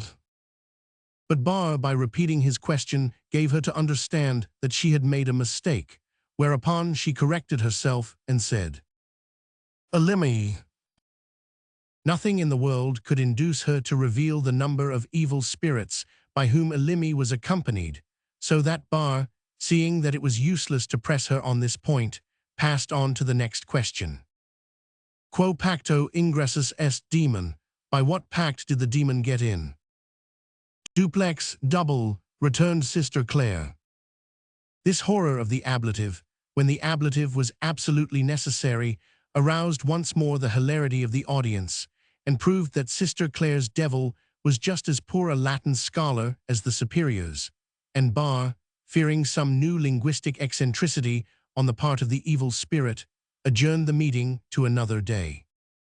The paucity of learning shown in the answers of the nuns being sufficient to convince any fair-minded person that the whole affair was a ridiculous comedy, the bailiff felt encouraged to persevere until he had unraveled the whole plot. Consequently, at 3 o'clock in the afternoon, he returned to the convent, accompanied by his clerk, by several magistrates, and by a considerable number of the best-known people of Loudun, and asked to see the superior. Being admitted, he announced to Barr that he had come to insist on the superior being separated from Sister Claire, so that each could be exorcised apart. Barr dared not refuse before such a great number of witnesses, therefore the superior was isolated and the exorcisms begun all over again. Instantly the convulsions returned, just as in the morning, only that now she twisted her feet into the form of hooks, which was a new accomplishment. Having adjured her several times, the exorcist succeeded in making her repeat some prayers, and then sounded her as to the name and number of the demons in possession, whereupon she said 3 times that there was one called a chouse. The bailiff then directed Barr to ask if she were possessed ex pacto magi, out ex ora voluntate Dei, by a pact with a sorcerer or by the pure will of God, to which the superior answered, "Non est volutas Dei," not by the will of God. Upon this, Barr, dreading more questions from the bystanders, hastily resumed his own catechism by asking who was the sorcerer. "Urbanus," answered the superior. "Estini Urbanus Papa, is it Pope Urban?" asked the exorcist. "Grandier," replied the superior. "Quer ingressus es in corpus hujus purely?" Why did you enter the body of this maiden? Said Barr. "Propter presentium tuum," because of your presence, answered the superior. At this point the bailiff, seeing no reason why the dialogue between Barr and the superior should ever come to an end, interposed and demanded that questions suggested by him and the other officials present should be put to the superior, promising that if she answered 3 of 4 such questions correctly, he and those with him would believe in the reality of the possession and would certify to that effect. Barr accepted the challenge, but unluckily just at that moment the superior regained consciousness, and as it was already late, everyone retired. Chapter 6. The next day, November 25th, the bailiff and the majority of the officers of the 2 jurisdictions came to the convent once more and were all conducted to the choir. In a few moments, the curtains behind the grating were drawn back, and the superior, lying on her bed, came to view. Barr began, as usual, by the celebration of Mass, during which the superior was seized with convulsions and exclaimed 2 or 3 times, "Grandier, Grandier, false priest." When the Mass was over, the celebrant went behind the grating, carrying the pyx. Then, placing it on his head and holding it there, he protested that in all he was doing he was actuated by the purest motives and the highest integrity, that he had no desire to harm anyone on earth, and he adjured God to strike him dead if he had been guilty of any bad action or collusion, or had instigated the nuns to any deceit during the investigation. The prior of the Carmelites next advanced and made the same declaration, taking the oath in the same manner, holding the pyx over his head, and further calling down on himself and his brethren the curse of Korah, Dathan, and Abiram if they had sinned during this inquiry. These protestations did not, however, produce the salutary effect intended, some of those present saying aloud that such oaths smacked of sacrilege. Bar, hearing the murmurs, hastened to begin the exorcisms, first advancing to the superior to offer her the holy sacrament, but as soon as she caught sight of him, she became terribly convulsed and attempted to drag the pyx from his hands. Bar, however, by pronouncing the sacred words, overcame the repulsion of the superior and succeeded in placing the wafer in her mouth. She, however, pushed it out again with her tongue, as if it made her sick. Barge caught it in his fingers and gave it to her again at the same time, forbidding the demon to make her vomit, and this time she succeeded in partly swallowing the sacred morsel, but complained that it stuck in her throat. At last, in order to get it down, Barge 3 times gave her water to drink, and then, as always during his exorcisms, he began by interrogating the demon. Per quod pactum ingressus eis in corpus hujus purely? By what pact didst thou enter the body of this maiden? Aqua, by water, said the superior. One of those who had accompanied the bailiff was a Scotchman called Strachan, the head of the Reformed College of Loudun. Hearing this answer, he called on the demon to translate aqua into Gaelic, saying if he gave this proof of having those linguistic attainments which all bad spirits possess, he and those with him would be convinced that the possession was genuine and no deception. Bar, without being in the least taken aback, replied that he would make the demon say it if God permitted, and ordered the spirit to answer in Gaelic. But though he repeated his command twice, it was not obeyed. On the 3rd repetition, the superior said, Nimia curiositas, too much curiosity, and on being asked again said, Deus non volo. This time the poor devil went astray in his conjugation, and confusing the first with the 3rd person said, God, I do not wish, which in the context had no meaning. God does not wish, being the appointed answer. The Scotchman laughed heartily at this nonsense, and proposed to Bar to let his devil enter into competition with the boys of his 7th form. But Bar, instead of frankly accepting the challenge in the devil's name, hemmed and hawed, and opined that the devil was justified in not satisfying idle curiosity. But sir, you must be aware, said the civil lieutenant, and if you are not, the manual you hold in your hand will teach you that the gift of tongues is one of the unfailing symptoms of true possession, and the power to tell what is happening at a distance another. Sir, returned Bar, the devil knows the language very well, but does not wish to speak it. He also knows all your sins, in proof of which, if you so desire, I shall order him to give the list. I shall be delighted to hear it, said the civil lieutenant. Be so good as to try the experiment. Bar was about to approach the superior, when he was held back by the bailiff, who remonstrated with him on the impropriety of his conduct, whereupon Bar assured the magistrate that he had never really intended to do as he threatened. However, in spite of all Bar's attempts to distract the attention of the bystanders from the subject, they still persisted in desiring to discover the extent of the devil's knowledge of foreign languages, and at their suggestion, the bailiff proposed to Bar to try him in Hebrew instead of Gaelic. Hebrew being, according to Scripture, the most ancient language of all, ought to be familiar to the demon, unless indeed he had forgotten it. This idea met with such general applause that Bar was forced to command the possessed nun to say aqua in Hebrew. The poor woman, who found it difficult enough to repeat correctly the few Latin words she had learned by rote, made an impatient movement and said, I can't help it, I retract, G. Renai. These words being heard and repeated by those near her produced such an unfavorable impression that one of the Carmelite monks tried to explain them away, by declaring that the superior had not said Grandier, but Zacque, a Hebrew word corresponding to the two Latin words, effudi aquam, I threw water about. But the words Grandier had been heard so distinctly that the monk's assertion was greeted with jeers, and the sub-prior reprimanded him publicly as a liar. Upon this, the superior had a fresh attack of convulsions, and as all present knew that these attacks usually indicated that the performance was about to end, they withdrew, making very merry over a devil who knew neither Hebrew nor Gaelic, and whose smattering of Latin was so incorrect. However, as the bailiff and civil lieutenant were determined to clear up every doubt so far as they still felt any, they went once again to the convent at 3 o'clock the same afternoon. Barr came out to meet them and took them for a stroll in the convent grounds. During their walk, he said to the civil lieutenant that he felt very much surprised that he, who had on a former occasion, by order of the Bishop of Poitiers, laid information against Grandier, should be now on his side.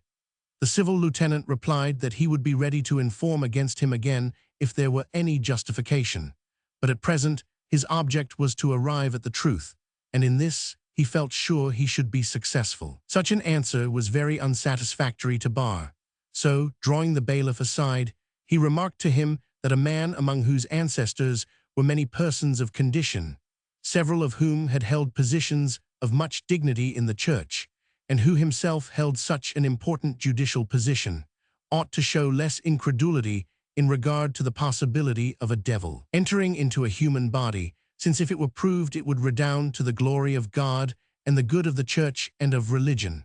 The bailiff received this remonstrance with marked coldness, and replied that he hoped always to take justice for his guide, as his duty commanded.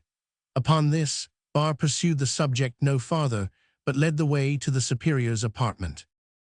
Just as they entered the room, where a large number of people were already gathered, the superior, catching sight of the pyx which Barr had brought with him, fell once more into convulsions. Barr went towards her, and having asked the demon as usual by what pact he had entered the maiden's body, and received the information that it was by water, continued his examination as follows. Quis finis pacti, what is the object of this pact? Impuritas, unchastity. At these words, the bailiff interrupted the exorcist, and ordered him to make the demon say in Greek the three words, finis, pacti, impuritas. But the superior, who had once already got out of her difficulties by an evasive answer, had again recourse to the same convenient phrase, nimia curiositas, with which Barr agreed, saying that they were indeed too much given to curiosity. So the bailiff had to desist from his attempt to make the demon speak Greek, as he had before been obliged to give up trying to make him speak Hebrew and Gaelic. Barr then continued his examination. Quisa tulit pactum, who brought the pact? Magus, the sorcerer. Quale nomen magi, what is the sorcerer's name? Urbanus, Urban. Quis Urbanus, Iestini Urbanus Papa. What Urban, Pope Urban's? Grandier. Cujus qualitates, what is his profession? Curcatus.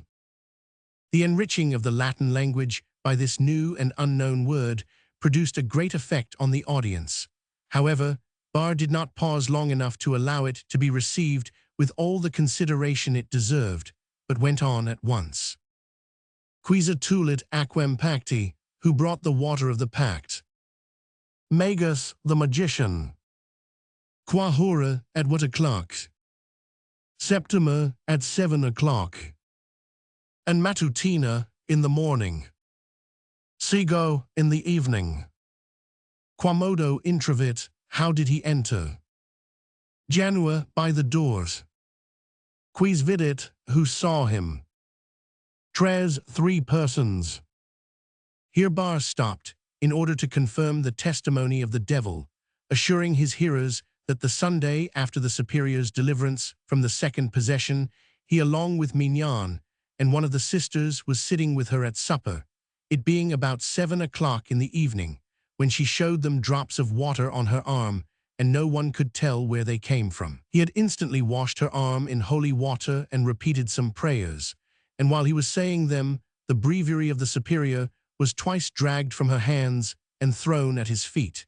and when he stooped to pick it up for the second time, he got a box on the ear without being able to see the hand that administered it. Then Mignon came up and confirmed what Bar had said in a long discourse, which he wound up by calling down upon his head the most terrible penalties if every word he said were not the exact truth.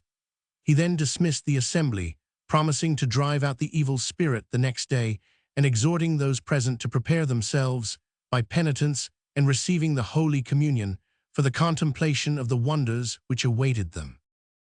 Chapter 7. The last two exorcisms had been so much talked about in the town that Grandier, although he had not been present, knew everything that had happened, down to the smallest detail, so he once more laid a complaint before the bailiff, in which he represented that the nuns maliciously continued to name him during the exorcisms as the author of their pretended possession, being evidently influenced thereto by his enemies, whereas in fact not only had he had no communication with them, but had never set eyes on them, that in order to prove that they acted under influence it was absolutely necessary that they should be sequestered, it being most unjust that Mignon and Bar, his mortal enemies, should have constant access to them and be able to stay with them night and day, their doing so making the collusion evident and undeniable, that the honor of God was involved, and also that of the petitioner, who had some right to be respected, seeing that he was first in rank among the ecclesiastics of the town. Taking all this into consideration, he consequently prayed the bailiff to be pleased to order that the nuns buffering from the so-called possession should at once be separated from each other and from their present associates, and placed under the control of clerics assisted by physicians in whose impartiality the petitioner could have confidence. And he further prayed that all this should be performed in spite of any opposition or appeal whatsoever, but without prejudice to the right of appeal, because of the importance of the matter. And in case the bailiff were not pleased to order the sequestration, the petitioner would enter a protest and complaint against his refusal as a withholding of justice. The bailiff wrote at the bottom of the petition that it would be at once complied with. After Urbain Grandier had departed, the physicians who had been present at the exorcisms presented themselves before the bailiff, bringing their report with them. In this report, they said that they had recognized convulsive movements of the Mother Superior's body, but that one visit was not sufficient to enable them to make a thorough diagnosis, as the movements above mentioned might arise as well from a natural as from supernatural causes. They therefore desired to be afforded opportunity for a thorough examination before being called on to pronounce an opinion. To this end, they required permission to spend several days and nights uninterruptedly in the same room with the patients, and to treat them in the presence of other nuns and some of the magistrates. Further, they required that all the food and medicine should pass through the doctor's hands, and that no one should touch the patients except quite openly or speak to them except in an audible voice. Under these conditions, they would undertake to find out the true cause of the convulsions and to make a report of the same. It being now 9 o'clock in the morning, the hour when the exorcisms began, the bailiff went over at once to the convent and found Bar halfway through the Mass and the superior in convulsions. The magistrate entered the church at the moment of the elevation of the host and noticed among the kneeling Catholics a young man called Dissentier standing up with his hat on. He ordered him either to uncover or to go away. At this, the convulsive movements of the superior became more violent, and she cried out that there were Huguenots in the church, which gave the demon great power over her. Bar asked her how many there were present, and she replied, 2, thus proving that the devil was no stronger in arithmetic than in Latin, for besides Dissentier, Councillor Abraham Gauthier, one of his brothers, 4 of his sisters, René Fourneau, a deputy, and an attorney called Angevin, all of the Reformed faith, were present. As Bar saw that those present were greatly struck by this numerical inaccuracy, he tried to turn their thoughts in another direction by asking the superior if it were true that she knew no Latin. On her replying that she did not know a single word, he held the pyx before her and ordered her to swear by the Holy Sacrament. She resisted at first, saying loud enough for those around her to hear, "My father, you make me take such solemn oaths that I fear God will punish me." To this Bar replied, "My daughter, you must swear for the glory of God." And she took the oath. Just then one of the bystanders remarked that the Mother Superior was in the habit of interpreting the catechism to her scholars. This she denied, but acknowledged that she used to translate the Paternoster and the Creed for them. As the Superior felt herself becoming somewhat confused at this long series of embarrassing questions, she decided on going into convulsions again, but with only moderate success, for the bailiff insisted that the exorcist should ask her where Grandier was at that very moment. Now, as the ritual teaches that one of the proofs of possession is the faculty of telling, when asked, where people are without seeing them, and as the question was propounded in the prescribed terms, she was bound to answer, so she said that Grandier was in the great hall of the castle. "That is not correct," said the bailiff, "for before coming here I pointed out a house to Grandier and asked him to stay in it till I came back. If anybody will go there, they will be sure to find him, for he wished to help me to discover the truth without my being obliged to resort to sequestration, which is a difficult measure to take with regard to nuns." Bar was now ordered to send some of the monks present to the castle, accompanied by a magistrate and a clerk. Bar chose the Carmelite prior, and the bailiff Charles Chauvet, assessor of the bailiwick, Ismail Bouliau, a priest, and Pierre Thibaut, an articled clerk, who all set out at once to execute their commission, while the rest of those present were to await their return.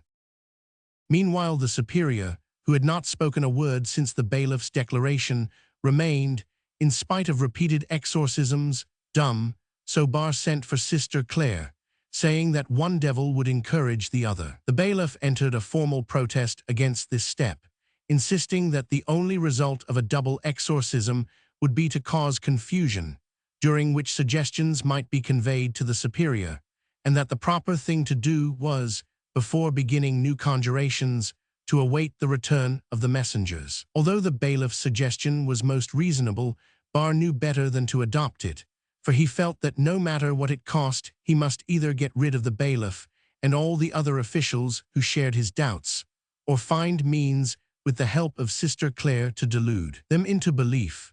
The lay sister was therefore brought in spite of the opposition of the bailiff and the other magistrates, and as they did not wish to seem to countenance a fraud, they all withdrew, declaring that they could no longer look on at such a disgusting comedy. In the courtyard they met their messengers returning, who told them they had gone first to the castle and had searched the great hall and all the other rooms without seeing anything of Grandier.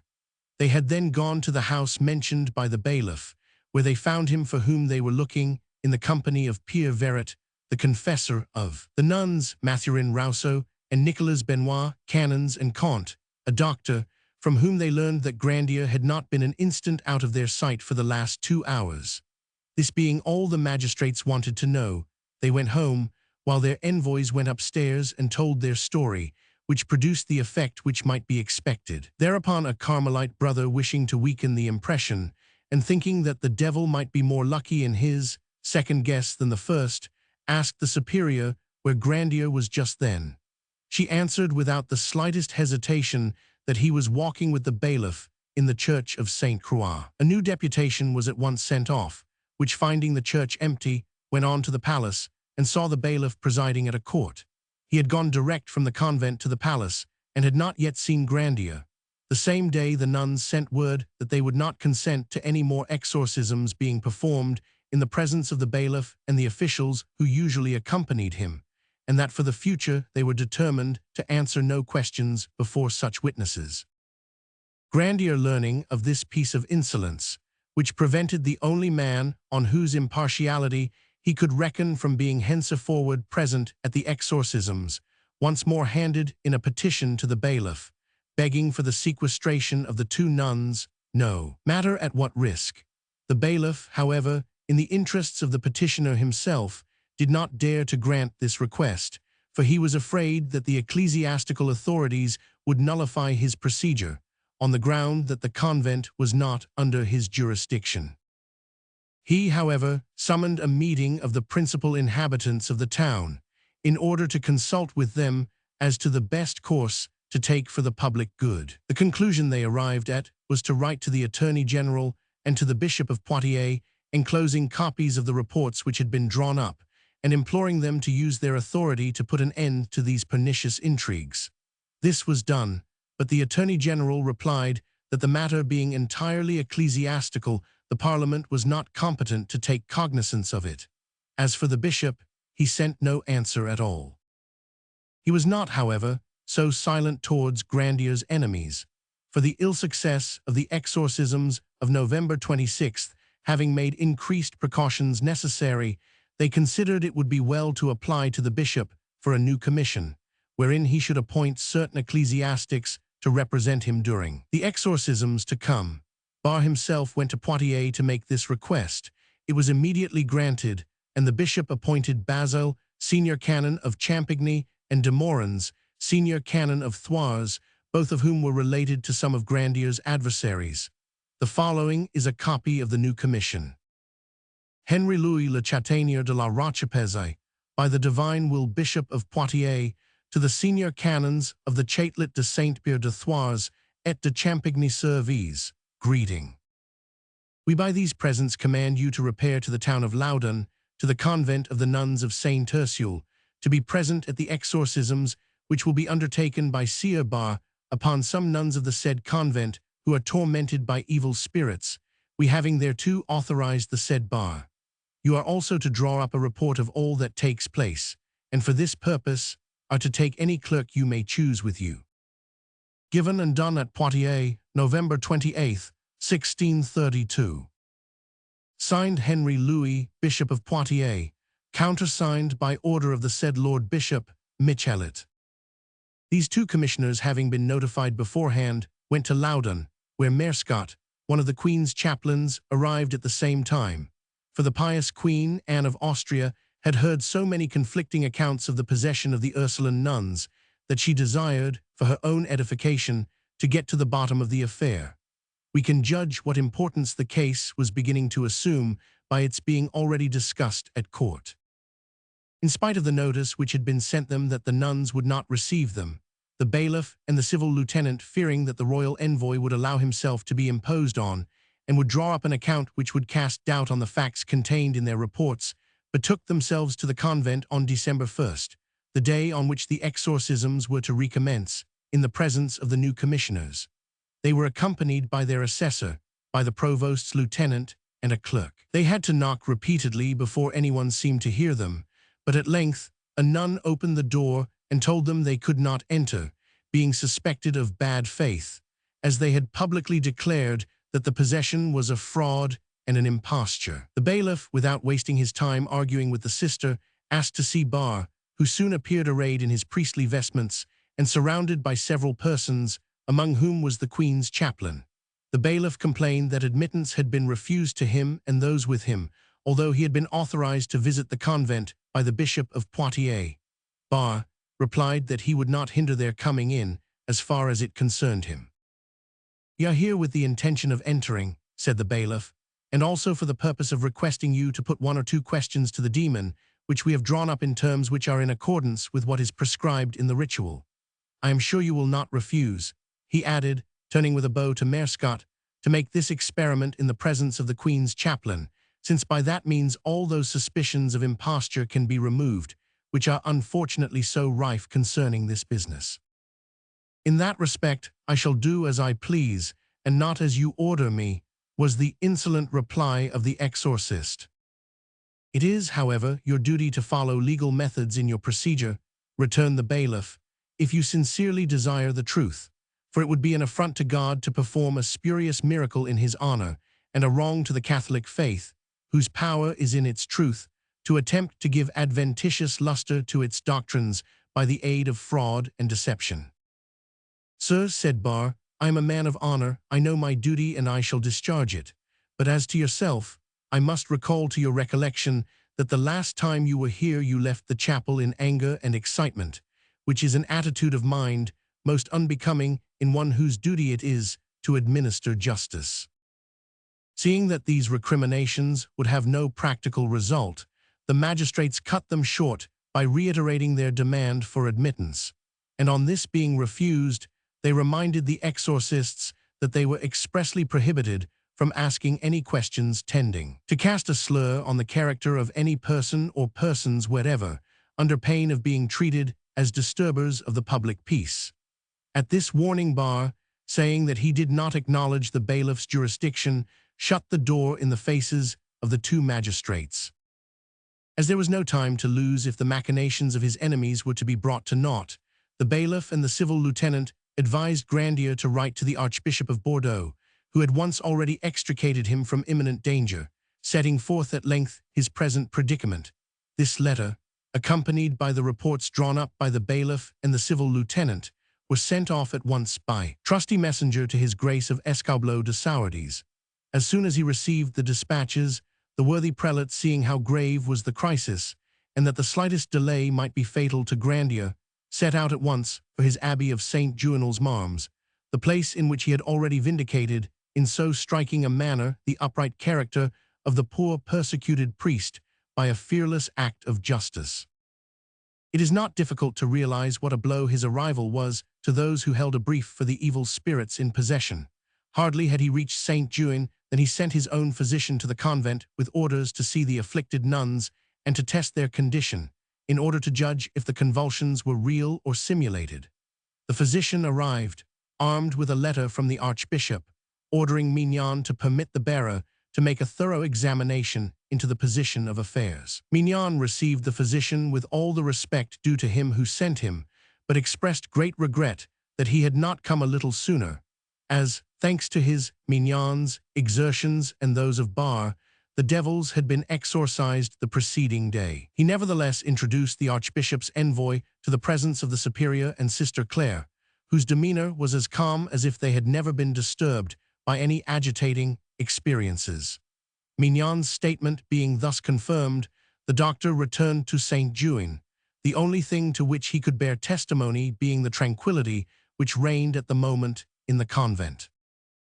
The imposture being now laid so completely bare, the archbishop was convinced that the infamous persecutions to which it had led would cease at once and forever. But Grandier, better acquainted with the character of his adversaries, arrived on the 27th of December at the abbey and laid a petition at the archbishop's feet. In this document, he set forth that his enemies, having formerly brought false and slanderous accusations against him of which, through the justice of the archbishop, he had been able to clear himself, had employed themselves during the last 3 months in inventing and publishing as a fact that the petitioner had sent evil spirits into the bodies of nuns in the Ursuline convent of Loudun, although he had never spoken to any of the sisterhood there, that the guardianship of the sisters who, it was alleged, were possessed, and the task of exorcism had been entrusted to Jean Mignon and Pierre Bar, who had in the most unmistakable manner shown themselves to be the mortal enemies of the petitioner, that in the reports drawn up by the said Jean Mignon and Pierre Bar, which differed so widely from those made by the bailiff and the civil lieutenant, it was boastfully alleged that 3 or 4 times devils had been driven out, but that they had succeeded in returning and taking possession of their victims again and again, in virtue of successive pacts entered into between the Prince of Darkness and the petitioner, that the aim of these reports and allegations was to destroy the reputation of the petitioner and excite public opinion against him, that although the demons had been put to flight by the arrival of his grace, yet it was too probable that as soon as he was gone they would return to the charge, that if, such being the case, the powerful support of the archbishop were not available, the innocence of the petitioner, no matter how strongly established, would by the cunning tactics of his inveterate foes be obscured and denied. He, the petitioner, therefore prayed that, should the foregoing reasons prove on examination to be cogent, the archbishop would be pleased to prohibit Bar, Mignon, and their partisans, whether among the secular or the regular clergy, from taking part in any future exorcisms, should such be necessary, or in the control of any persons alleged to be possessed. Furthermore, petitioner prayed that his grace would be pleased to appoint as a precautionary measure such other clerics and lay persons as seemed to him suitable to superintend the administration of food and medicine and the rite of exorcism to those alleged to be possessed, and that all the treatment should be carried out in the presence of magistrates. The archbishop accepted the petition and wrote below it, "The present petition having been seen by us, and the opinion of our attorney having been taken in the matter, we have sent the petitioner in advance of our said attorney back to Poitiers, that justice may be done him. And in the meantime we have appointed Urbain, Père Lesque, a Jesuit residing in Poitiers, Père Gout of the Oratory, residing at Tours, to conduct the exorcisms, should such be necessary, and have given them an order to this effect. It is forbidden to all others to meddle with the said exorcisms, on pain of being punished according to law." It will be seen from the above that His Grace the Archbishop of Bordeaux, in his enlightened and generous exercise of justice, had foreseen and provided for every possible contingency, so that as soon as his orders were made known to the exorcists, the possession ceased at once and completely, and was no longer even talked of. Bar withdrew to Chinon, the senior canons rejoined their chapters, and the nuns, happily rescued for the time, resumed their life of retirement and tranquility. The archbishop nevertheless urged on Grandier the prudence of effecting an exchange of benefices, but he replied that he would not at that moment change his simple living of Loudun for a bishopric. Chapter 8. The exposure of the plot was most prejudicial to the prosperity of the Ursuline community. Spurious possession, far from bringing to their convent an increase of subscriptions and enhancing their reputation, as Mignon had promised, had ended for them in open shame, while in private they suffered from straitened circumstances, for the parents of their boarders hastened to withdraw their daughters from the convent, and the nuns, in losing their pupils, lost their sole source of income. Their fall in the estimation of the public filled them with despair, and it leaked out that they had had several altercations with their director, during which they reproached him for having, by making them commit such a great sin, overwhelmed them with infamy and reduced them to misery, instead of securing for them the great spiritual and temporal advantages he had promised them. Mignon, although devoured by hate, was obliged to remain quiet, but he was none the less as determined as ever to have revenge, and as he was one of those men who never give up while a gleam of hope remains, and whom no waiting can tire, he bided his time, avoiding notice, apparently resigned to circumstances, but keeping his eyes fixed on Grandier, ready to seize on the first chance of recovering possession of the prey that had escaped his hands. And unluckily, the chance soon presented itself. It was now 1633. Richelieu was at the height of his power, carrying out his work of destruction, making castles fall before him where he could not make heads fall, in the spirit of John Knox's words, "Destroy the nests, and the crows will disappear." Now one of these nests was the crenellated castle of Loudun, and Richelieu had therefore ordered its demolition. The person appointed to carry out this order was a man such as those whom Louis had employed 50 years earlier to destroy the feudal system, and Robespierre 150 years later to destroy the aristocracy. Every woodman needs an axe, every reaper a sickle, and Richelieu found the instrument he required in de Laubardemont, Councillor of State. But he was an instrument full of intelligence, detecting by the manner in which he was wielded the moving passion of the wielder, and adapting his whole nature with marvelous dexterity to gratify that passion according to the character of him whom it possessed, now by a rough and ready impetuosity, now by a deliberate and hidden advance, equally willing to strike with the sword or to poison by calumny, as the man who moved him lusted for the blood or sought to accomplish the dishonor of his victim. 1,000 de Laubardemont arrived at Loudun during the month of August 1633, and in order to carry out his mission addressed himself to Sieur Memon de Silly, prefect of the town, that old friend of the cardinal, whom Mignon and Bar, as we have said, had impressed so favorably. Memon saw in the arrival of Laubardemont a special intimation that it was the will of heaven that the seemingly lost cause of those in whom he took such a warm interest should ultimately triumph. He presented Mignon and all his friends to M. Laubardemont, who received them with much cordiality. They talked of the Mother Superior, who was a relation, as we have seen, of M. de Laubardemont, and exaggerated the insult offered her by the decree of the archbishop, saying it was an affront to the whole family. And before long, the one thing alone which occupied the thoughts of the conspirators and the councillor was how best to draw down upon Grandier the anger of the cardinal-duke. A way soon opened. The Queen Mother, Marie de Medici, had among her attendants a woman called Hammond, to whom, having once had occasion to speak, she had taken a fancy and given a post near her person. In consequence of this whim, Hammond came to be regarded as a person of some importance in the Queen's household.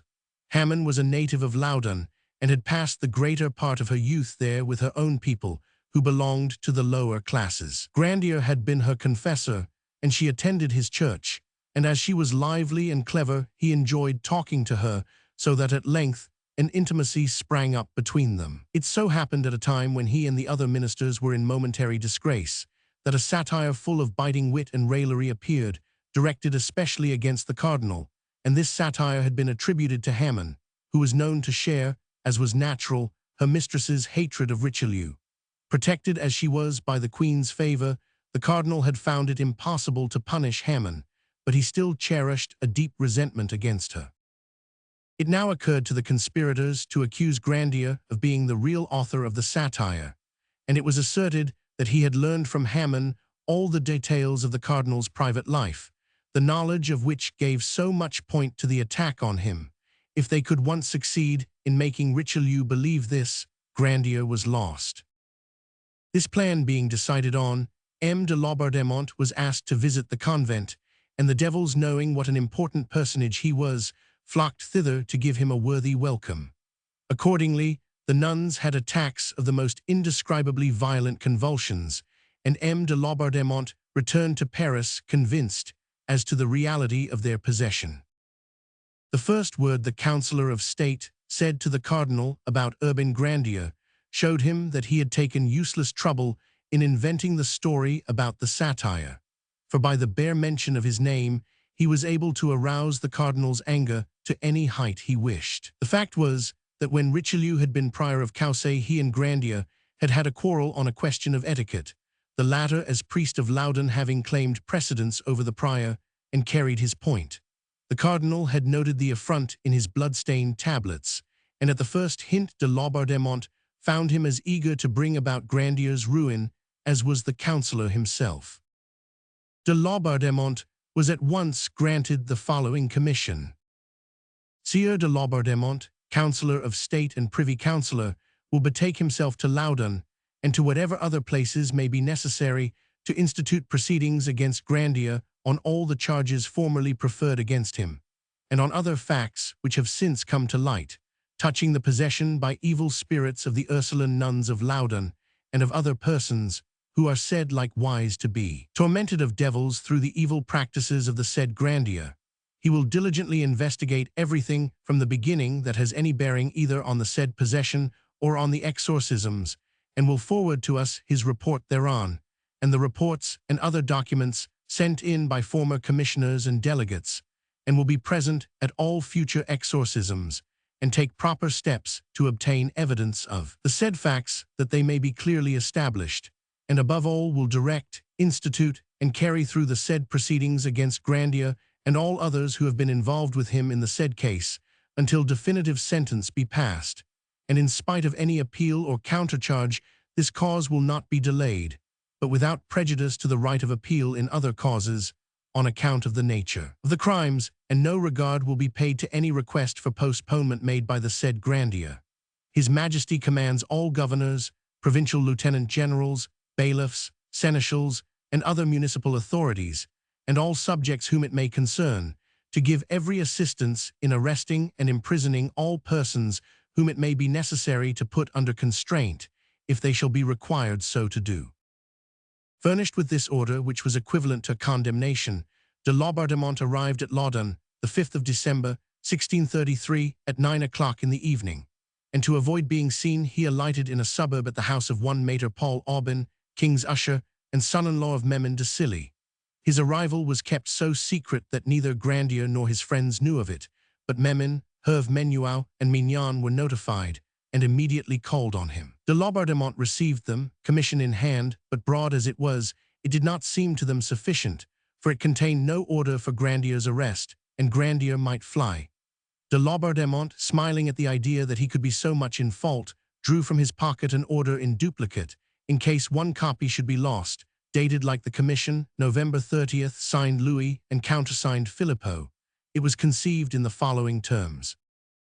Louis, etc., etc. We have entrusted these presents to Sieur de Laubardemont, Privy Councillor, to empower the said Sieur de Laubardemont to arrest Grandier and his accomplices and imprison them in a secure place, with orders to all provosts, marshals, and other officers, and to all our subjects in general, to lend whatever assistance is necessary to carry out above order, and they are commanded by these presents to obey all orders given by the said Sieur, and all governors and lieutenants general are also hereby commanded to furnish the said Sieur with whatever aid he may require at their hands.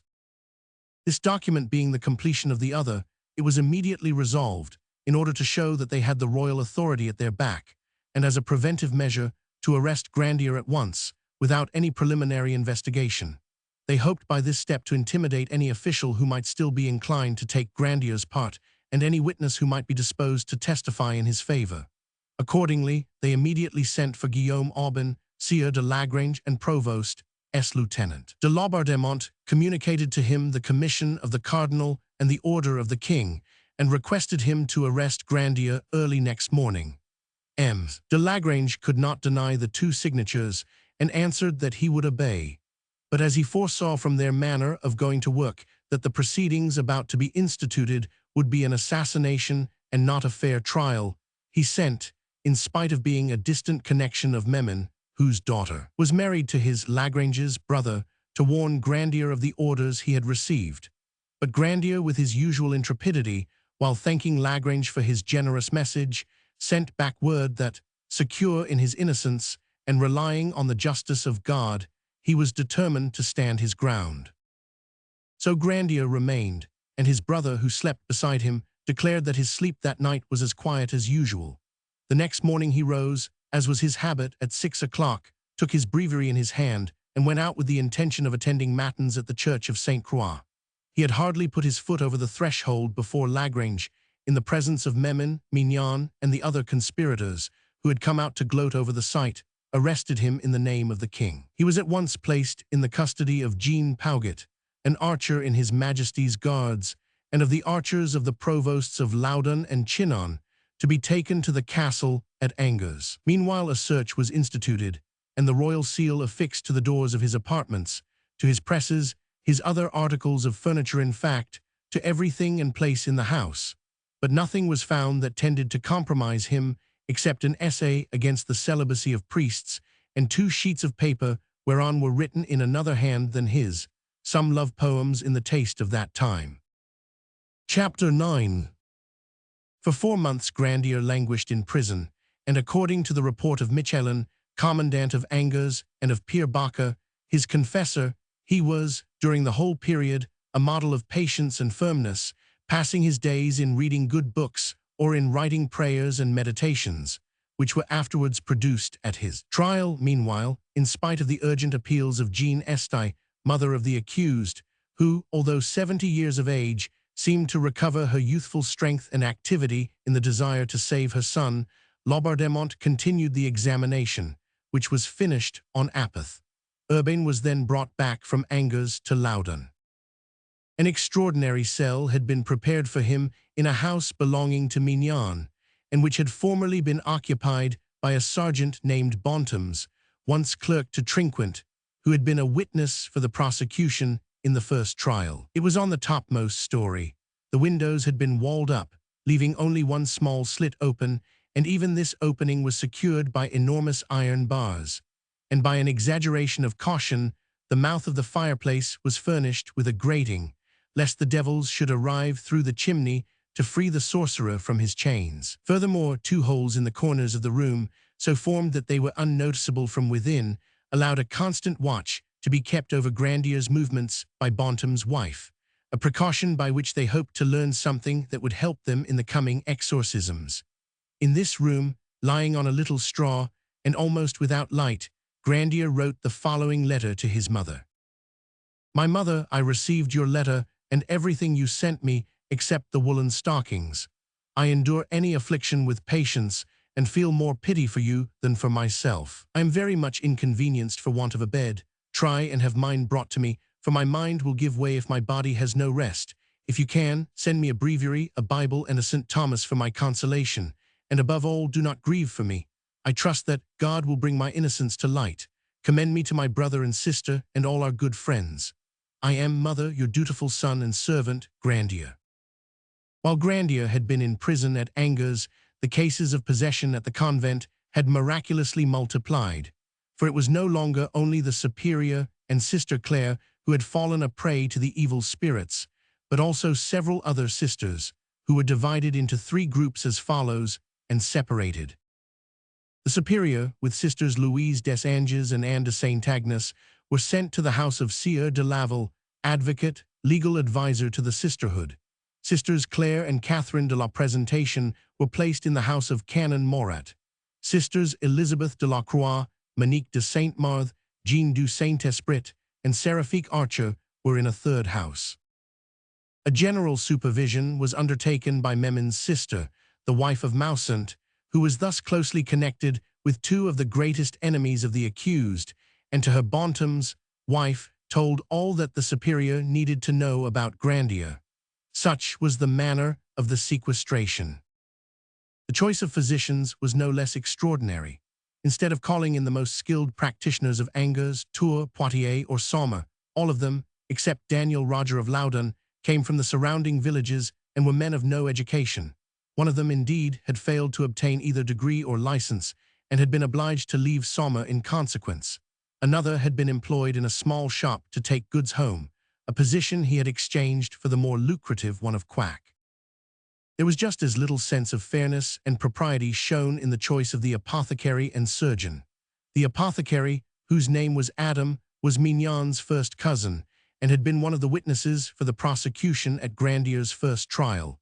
And as on that occasion he had libeled a young girl of Loudun, he had been sentenced by a decree of Parliament to make a public apology. And yet, though his hatred of Grandier in consequence of this humiliation was so well known, perhaps for that very reason, it was to him the duty of dispensing and administering the prescriptions was entrusted, no one supervising the work even so far as to see that the proper doses were given, or taking note whether, for sedatives, he did not sometimes substitute stimulating and exciting drugs, capable of producing real convulsions. The surgeon Mannery was still more unsuitable, for he was a nephew of Memin de Silly, and brother of the nun who had offered the most determined opposition to Grandier's demand for sequestration of the possessed sisters during the 2nd series of exorcisms. In vain did the mother and brother of the accused present petitions, setting forth the incapacity of the doctors and the hatred of Grandier professed by the apothecary. They could not, even at their own expense, obtain certified copies of any of these petitions, although they had witnesses ready to prove that Adam had once, in his ignorance, dispensed crocus metallorum for crocus mantis, a mistake which had caused the death of the patient for whom the prescription was made up. In short, so determined were the conspirators that this time Grandier should be done to death, that they had not even the decency to conceal the infamous methods by which they had arranged to attain this result. The examination was carried on with vigor. As one of the first formalities would be the identification of the accused, Grandier published a memorial in which he recalled the case of Saint Anastasius at the Council of Tyre, who had been accused of immorality by a fallen woman whom he had never seen before. When this woman entered the hall of justice in order to swear to her deposition, a priest named Timothy went up to her and began to talk to her as if he were Anastasius. Falling into the trap, she answered as if she recognized him, and thus the innocence of the saint was shown forth. Grandier therefore demanded that 2 or 3 persons of his own height and complexion should be dressed exactly like himself, and with him should be allowed to confront the nuns. As he had never seen any of them, and was almost certain they had never seen him, they would not be able, he felt sure, to point him out with certainty, in spite of the allegations of undue intimacy with themselves they brought against him. This demand showed such conscious innocence that it was embarrassing to answer, so no notice was taken of it. Meanwhile, the Bishop of Poitiers, who felt much elated at getting the better of the Archbishop of Bordeaux, who of course was powerless against an order issued by the Cardinal Duke, took exception to Pierre Lesquet and Pierre Gout, the exorcists appointed by his superior, and named instead his own chaplain, who had been judge at Grandier's first trial, and had passed sentence on him and Pierre Lactance, a Franciscan monk. These two, making no secret of the side with which they sympathized, put up on their arrival at Nicolas Mausant's, one of Grandier's most bitter enemies. On the following day, they went to the superior's apartments and began their exorcisms. The first time the superior opened her lips to reply, Pierre Lactance perceived that she knew almost no Latin, and consequently would not shine during the exorcism, so he ordered her to answer in French, although he still continued to exorcise her in Latin, and when someone was bold enough to object, saying that the devil, according to the ritual, knew all languages living and dead, and ought to reply in the same language in which he was addressed, the father declared that the incongruity was caused by the pact, and that moreover some devils were more ignorant than peasants. Following these exorcists and two Carmelite monks, named Pierre de Saint Thomas and Pierre de Saint Mathurin, who had from the very beginning pushed their way in when anything was going on, came 4 Capuchins sent by Pierre Joseph, head of the Franciscans, his Grey Eminence, as he was called, and whose names were Pers Luc, Tranquil, Portrays, and Elyssi, so that a much more rapid advance could be made than hitherto by carrying on the exorcisms in 4 different places at once, viz., in the convent and in the churches of Saint Croix, Saint Pierre du Martre, and Notre Dame du Château. Very little of importance took place, however, on the first 2 occasions, the 15th of April, for the declarations of the doctors were most vague and indefinite, merely saying that the things they had seen were supernatural, surpassing their knowledge and the rules of medicine. The ceremony of the 23rd April presented, however, some points of interest. The superior, in reply to the interrogations of Pierre Lactance, stated that the demon had entered her body under the forms of a cat, a dog, a stag, and a buck-goat. "Quatis, how often?" inquired the exorcist. "I didn't notice the day," replied the superior, mistaking the word quatis for quando, when. It was probably to revenge herself for this error that the superior declared the same day that Grandier had on his body 5 marks made by the devil, and that though his body was else insensible to pain, he was vulnerable at those spots. Mannery, the surgeon, was therefore ordered to verify this assertion, and the day appointed for the verification was the 26th. In virtue of this mandate, Mannery presented himself early on that day at Grandier's prison, caused him to be stripped naked and cleanly shaven, then ordered him to be laid on a table and his eyes bandaged. But the devil was wrong again. Grandier had only 2 marks instead of 5, one on the shoulder blade and the other on the thigh. Then took place one of the most abominable performances that can be imagined. Mannery held in his hand a probe with a hollow handle, into which the needle slipped when a spring was touched. When Mannery applied the probe to those parts of Grandier's body which, according to the superior, were insensible, he touched the spring, and the needle, while seeming to bury itself in the flesh, really retreated into the handle, thus causing no pain. But when he touched one of the marks said to be vulnerable, he left the needle fixed, and drove it in to the depth of several inches. The first time he did this it drew from poor Grandier, who was taken unprepared, such a piercing cry that it was heard in the street by the crowd which had gathered round the door. From the mark on the shoulder blade with which he had commenced, Mannery passed to that on the thigh, but though he plunged the needle in to its full depth, Grandier uttered neither cry nor groan, but went on quietly repeating a prayer, and notwithstanding that Mannery stabbed him twice more through each of the 2 marks, he could draw nothing from his victim but prayers for his tormentors. 1000 de Laubardemont was present at this scene. The next day the devil was addressed in such forcible terms that an acknowledgment was wrung from him that Grandier's body bore, not 5, but 2 marks only, and also, to the vast admiration of the spectators, he was able this time to indicate their precise situation. Unfortunately for the demon, a joke in which he indulged on this occasion detracted from the effect of the above proof of cleverness. Having been asked why he had refused to speak on the preceding Saturday, he said he had not been at Loudun on that day, as the whole morning he had been occupied in accompanying the soul of a certain Leproust, attorney to the Parliament of Paris, to hell. This answer awoke such doubts in the breasts of some of the laymen present that they took the trouble to examine the register of deaths, and found that no one of the name of Leproust, belonging to any profession whatever, had died on that date. This discovery rendered the devil less terrible and perhaps less amusing. Meantime, the progress of the other exorcisms met with like interruptions. Pierre de Saint Thomas, who conducted the operations in the Carmelite church, asked one of the possessed sisters where Grandier's books of magic were. She replied that they were kept at the house of a certain young girl, whose name she gave, and who was the same to whom Adam had been forced to apologize. De Laubardemont, Mausant, Herve, and Munau hastened at once to the house indicated, searched the rooms and the presses, opened the chests and the wardrobes and all the secret places in the house, but in vain. On their return to the church, they reproached the devil for having deceived them, but he explained that a niece of the young woman had removed the books.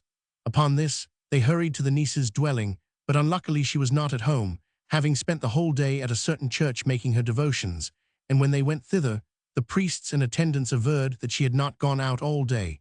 So notwithstanding the desire of the exorcists to oblige Adam, they were forced to let the matter drop. These two false statements increased the number of unbelievers, but it was announced that a most interesting performance would take place on May 4th. Indeed, the program when issued was varied enough to arouse general curiosity. Asmodeus was to raise the superior 2 feet from the ground, and the fiends Isis and Cerberus, in emulation of their leader, would do as much for 2 other nuns, while a 4th devil, named Beherit, would go farther still, and greatly daring, would attack M. de Laubardemont himself, and having spirited his counselor's cap from his head, would hold it suspended in the air for the space of a miserere. Furthermore, the exorcists announced that 6 of the strongest men in the town would try to prevent the contortions of the weakest of the convulsed nuns, and would fail. It need hardly be said that the prospect of such an entertainment filled the church on the appointed day to overflowing. Pierre Lactance began by calling on Asmodeus to fulfill his promise of raising the superior from the ground. She began, hereupon, to perform various evolutions on her mattress, and at one moment it seemed as if she were really suspended in the air. But one of the spectators lifted her dress and showed that she was only standing on tiptoe, which, though it might be clever, was not miraculous. Shouts of laughter rent the air, which had such an intimidating effect on Isis and Cerberus that not all the adjurations of the exorcists could extract the slightest response. Beherit was their last hope, and he replied that he was prepared to lift up M. de Laubardemont's cap, and would do so before the expiration of a quarter of an hour. We must here remark that this time the exorcisms took place in the evening, instead of in the morning as hitherto, and it was now growing dark, and darkness is favorable to illusions. Several of the unbelieving ones present, therefore, began to call attention to the fact that the quarter of an hour's delay would necessitate the employment of artificial light during the next scene. They also noticed that M. de Laubardemont had seated himself apart and immediately beneath one of the arches in the vaulted roof, through which a hole had been drilled for the passage of the bell rope. They therefore slipped out of the church and up into the belfry, where they hid. In a few moments, a man appeared who began to work at something. They sprang on him and seized his wrists, and found in one of his hands a thin line of horsehair, to one end of which a hook was attached. The holder, being frightened, dropped the line and fled, and although M. de Laubardemont, the exorcists, and the spectators waited, expecting every moment that the cap would rise into the air, it remained quite firm on the owner's head, to the no small confusion of Pierre Lactance, who, all unwitting of the fiasco, continued to adjure Beherit to keep his word, of course, without the least effect. Altogether, this performance of May 4th went anything but smoothly. Till now no trick had succeeded, never before had the demons been such bunglers, but the exorcists were sure that the last trick would go off without a hitch. This was that a nun, held by 6 men chosen for their strength, would succeed in extricating herself from their grasp, despite their utmost efforts. 2 Carmelites and 2 Capuchins went through the audience and selected 6 giants from among the porters and messengers of the town.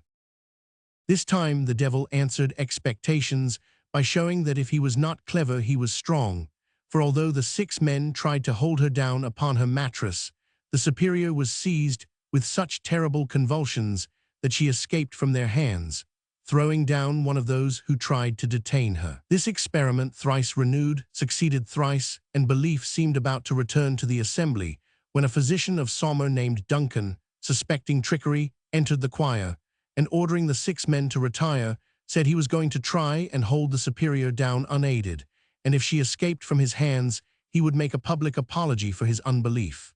De Laubardemont tried to prevent this test by objecting to Duncan as an atheist, but as Duncan was greatly respected on account of his skill and probity, there was such an outcry at this interference from the entire audience that the commissioner was forced to let him have his way. The 6 porters were therefore dismissed, but instead of resuming their places among the spectators, they left the church by the sacristy, while Duncan, approaching the bed on which the superior had again lain down, seized her by the wrist, and making certain that he had a firm hold, he told the exorcists to begin. Never up to that time had it been so clearly shown that the conflict going on was between public opinion and the private aims of a few. A hush fell on the church. Everyone stood motionless in silent expectancy.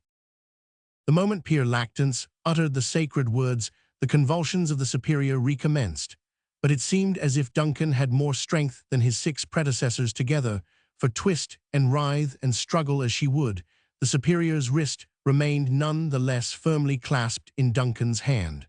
At length she fell back on her bed exhausted, exclaiming, it's no use, he's holding me." "Release her arm," shouted Pere Lactance in a rage. "How can the convulsions take place if you hold her that way?" "If she is really possessed by a demon," answered Duncan aloud, "he should be stronger than I, for it is stated in the ritual that among the symptoms of possession is strength beyond one's years, beyond one's condition, and beyond what is natural." "That is badly argued," said Lactance sharply.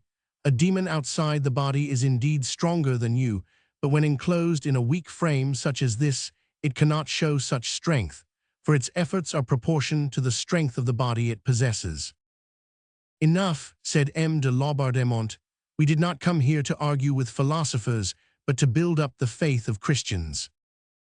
With that he rose up from his chair amidst a terrible uproar, and the assembly dispersed in the utmost disorder, as if they were leaving a theatre rather than a church. The ill success of this exhibition caused a cessation of events of interest for some days. The result was that a great number of noblemen and other people of quality who had come to Loudun expecting to see wonders and had been shown only commonplace transparent tricks, began to think it was not worth while remaining any longer, and went their several ways, a defection much bewailed by Pere Tranquil in a little work which he published on this affair. "Many," he says, "came to see miracles at Loudun, but finding the devils did not give them the signs they expected, they went away dissatisfied and swelled the numbers of the unbelieving." It was determined, therefore, in order to keep the town full, to predict some great event which would revive curiosity and increase faith. Pere Lactance therefore announced that on the 20th of May 3 of the 7 devils dwelling in the superior would come out, leaving 3 wounds in her left side, with corresponding holes in her chemise, bodice, and dress. The 3 parting devils were Asmodeus, Gressel des Trons, and Ammon des Puissances. He added that the superior's hands would be bound behind her back at the time the wounds were given. On the appointed day, the church of Sainte Croix was filled to overflowing with sightseers curious to know if the devils would keep their promises better this time than the last. Physicians were invited to examine the superior's side and her clothes, and amongst those who came forward was Duncan, whose presence guaranteed the public against deception, but none of the exorcists ventured to exclude him despite the hatred in which they held him, a hatred which they would have made him feel if he had not been under the special protection of Marshal Brise. The physicians, having completed their examination, gave the following certificate: "We have found no wound in the patient's side, no rent in her vestments, and our search revealed no sharp instrument hidden in the folds of her dress." These preliminaries having been got through, Pere Lactance questioned her in French for nearly 2 hours, her answers being in the same language. Then he passed from questions to adjurations. On this, Duncan came forward, and said a promise had been given that the superior's hands should be tied behind her back, in order that there might be no room for suspicion of fraud, and that the moment had now arrived to keep that promise. Pere Lactance admitted the justice of the demand, but said as there were many present who had never seen the superior in convulsions such as afflicted the possessed, it would be only fair that she should be exorcised for their satisfaction before binding her. Accordingly, he began to repeat the form of exorcism, and the superior was immediately attacked by frightful convulsions, which in a few minutes produced complete exhaustion, so that she fell on her face to the ground, and turning on her left arm and side, remained motionless some instants, after which she uttered a low cry, followed by a groan. The physicians approached her, and Duncan, seeing her take away her hand from her left side, seized her arm, and found that the tips of her fingers were stained with blood. They then examined her clothing and body, and found her dress, bodice, and chemise cut through in 3 places, the cuts being less than an inch long. There were also 3 scratches beneath the left breast, so slight as to be scarcely more than skin deep, the middle one being a barleycorn in length. Still, from all 3 a sufficient quantity of blood had oozed to stain the chemise above them. This time the fraud was so glaring that even de Laubardemont exhibited some signs of confusion because of the number and quality of the spectators. He would not, however, allow the doctors to include in their report their opinion as to the manner in which the wounds were inflicted, but Grandier protested against this in a statement of facts, which he drew up during the night, and which was distributed next day.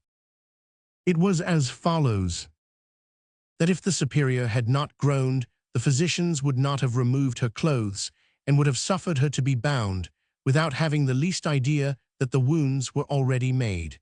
That then the exorcists would have commanded the devils to come forth, leaving the traces they had promised, that the superior would then have gone through the most extraordinary contortions of which she was capable, and have had a long fit of convulsions, at the end of which she would have been delivered from the 3 demons, and the wounds would have been found in her body, that her groans, which had betrayed her, had by God's will thwarted the best laid plans of men and devils. Why do you suppose, he went on to ask, that clean incised wounds, such as a sharp blade would make, were chosen for a token, seeing that the wounds left by devils resemble burns?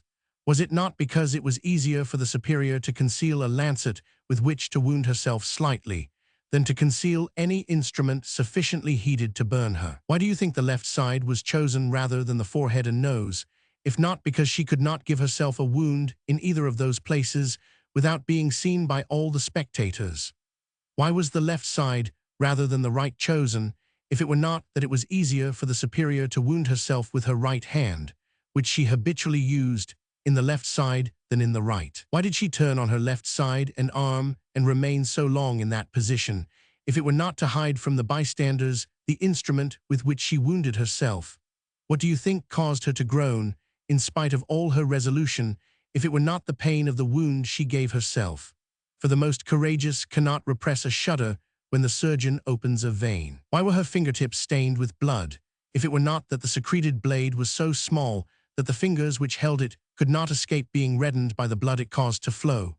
How came it that the wounds were so superficial that they barely went deeper than the cuticle, while devils are known to rend and tear demoniacs when leaving them, if it were not that the superior did not hate herself enough to inflict deep and dangerous wounds?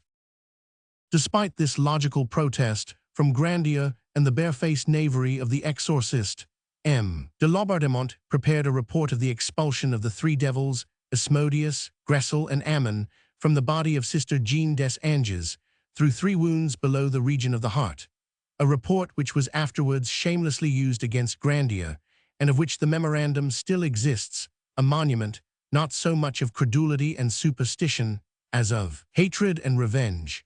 Pere Lactance, in order to allay the suspicions which the pretended miracle had aroused among the eyewitnesses, asked Balaam, one of the 4 demons who still remained in the superior's body, the following day, why Asmodeus and his 2 companions had gone out against their promise, while the superior's face and hands were hidden from the people. To lengthen the incredulity of certain people, answered Balaam. As for Pere Tranquil, he published a little volume describing the whole affair, in which, with the irresponsible frivolity of a true Capuchin, he poked fun at those who could not swallow the miracles wholesale. They had every reason to feel vexed, he said, at the small courtesy or civility shown by the demons to persons of their merit and station. But if they had examined their consciences, perhaps they would have found the real reason of their discontent, and turning their anger against themselves, would have done penance for having come to the exorcisms led by a depraved moral sense and a prying spirit. Nothing remarkable happened from the 20th May till the 13th June, a day which became noteworthy by reason of the superiors vomiting a quill a finger long. It was doubtless this last miracle which brought the Bishop of Poitiers to Loudun, not, as he said to those who came to pay their respects to him, to examine into the genuineness of the possession, but to force those to believe who still doubted, and to discover the classes which Urbain had founded to teach the black art to pupils of both sexes. Thereupon the opinion began to prevail among the people that it would be prudent to believe in the possession, since the king, the cardinal-duke, and the bishop believed in it, and that continued doubt would lay them open to the charges of disloyalty to their king and their church, and of complicity in the crimes of Grandier, and thus draw down upon them the ruthless punishment of Loudun. The reason we feel so certain that our work is pleasing to God is that it is also pleasing to the king, wrote Pierre Lactance. The arrival of the bishop was followed by a new exorcism, and of this an eyewitness, who was a good Catholic and a firm believer in possession, has left us a written description more interesting than any we could give. We shall present it to our readers, word for word, as it stands. On Friday, 23rd June 1634, on the eve of St. John, about 3 p.m., the Lord Bishop of Poitiers and M. de Laubardemont being present in the church of St. Croix of Loudun, to continue the exorcisms of the Ursuline nuns, by order of M. de Laubardemont, Commissioner, Urbain Grandier, priest in charge, accused and denounced as a magician by the said possessed nuns, was brought from his prison to the said church. There were produced by the said commissioner to the said Urbain Grandier 4 pacts mentioned several times by the said possessed nuns at the preceding exorcisms, which the devils who possessed the nuns declared they had made with the said Grandier on several occasions. There was one in especial which Leviathan gave up on Saturday the 17th inst., composed of an infant's heart procured at a witch's sabbath, held in Orleans in 1631, the ashes of a consecrated wafer, blood, etc., of the said Grandier, whereby Leviathan asserted he had entered the body of the sister, Jean des Anges, the superior of the said nuns, and took possession of her with his coadjutors Behérit, Izes, and Balaam, on December 8, 1632. Another such pact was composed of the pips of Grenada oranges, and was given up by Asmodeus and a number of other devils. It had been made to hinder Behérit from keeping his promise to lift the commissioner's hat 2 inches from his head, and to hold it there the length of a missira, as a sign that he had come out of the nun. On all these pacts being shown to the said Grandier, he said, without astonishment, but with much firmness and resolution, that he had no knowledge of them whatever, that he had never made them, and had not the skill by which to make them, that he had held no communication with devils, and knew nothing of what they were talking about. A report of all this being made and shown to him, he signed it. This done, they brought all the possessed nuns, to the number of 11 or 12, including 3 lay sisters, also possessed, into the choir of the said church, accompanied by a great many monks, Carmelites, Capuchins, and Franciscans, and by 3 physicians and a surgeon. The sisters on entering made some wanton remarks, calling Grandier their master, and exhibiting great delight at seeing him.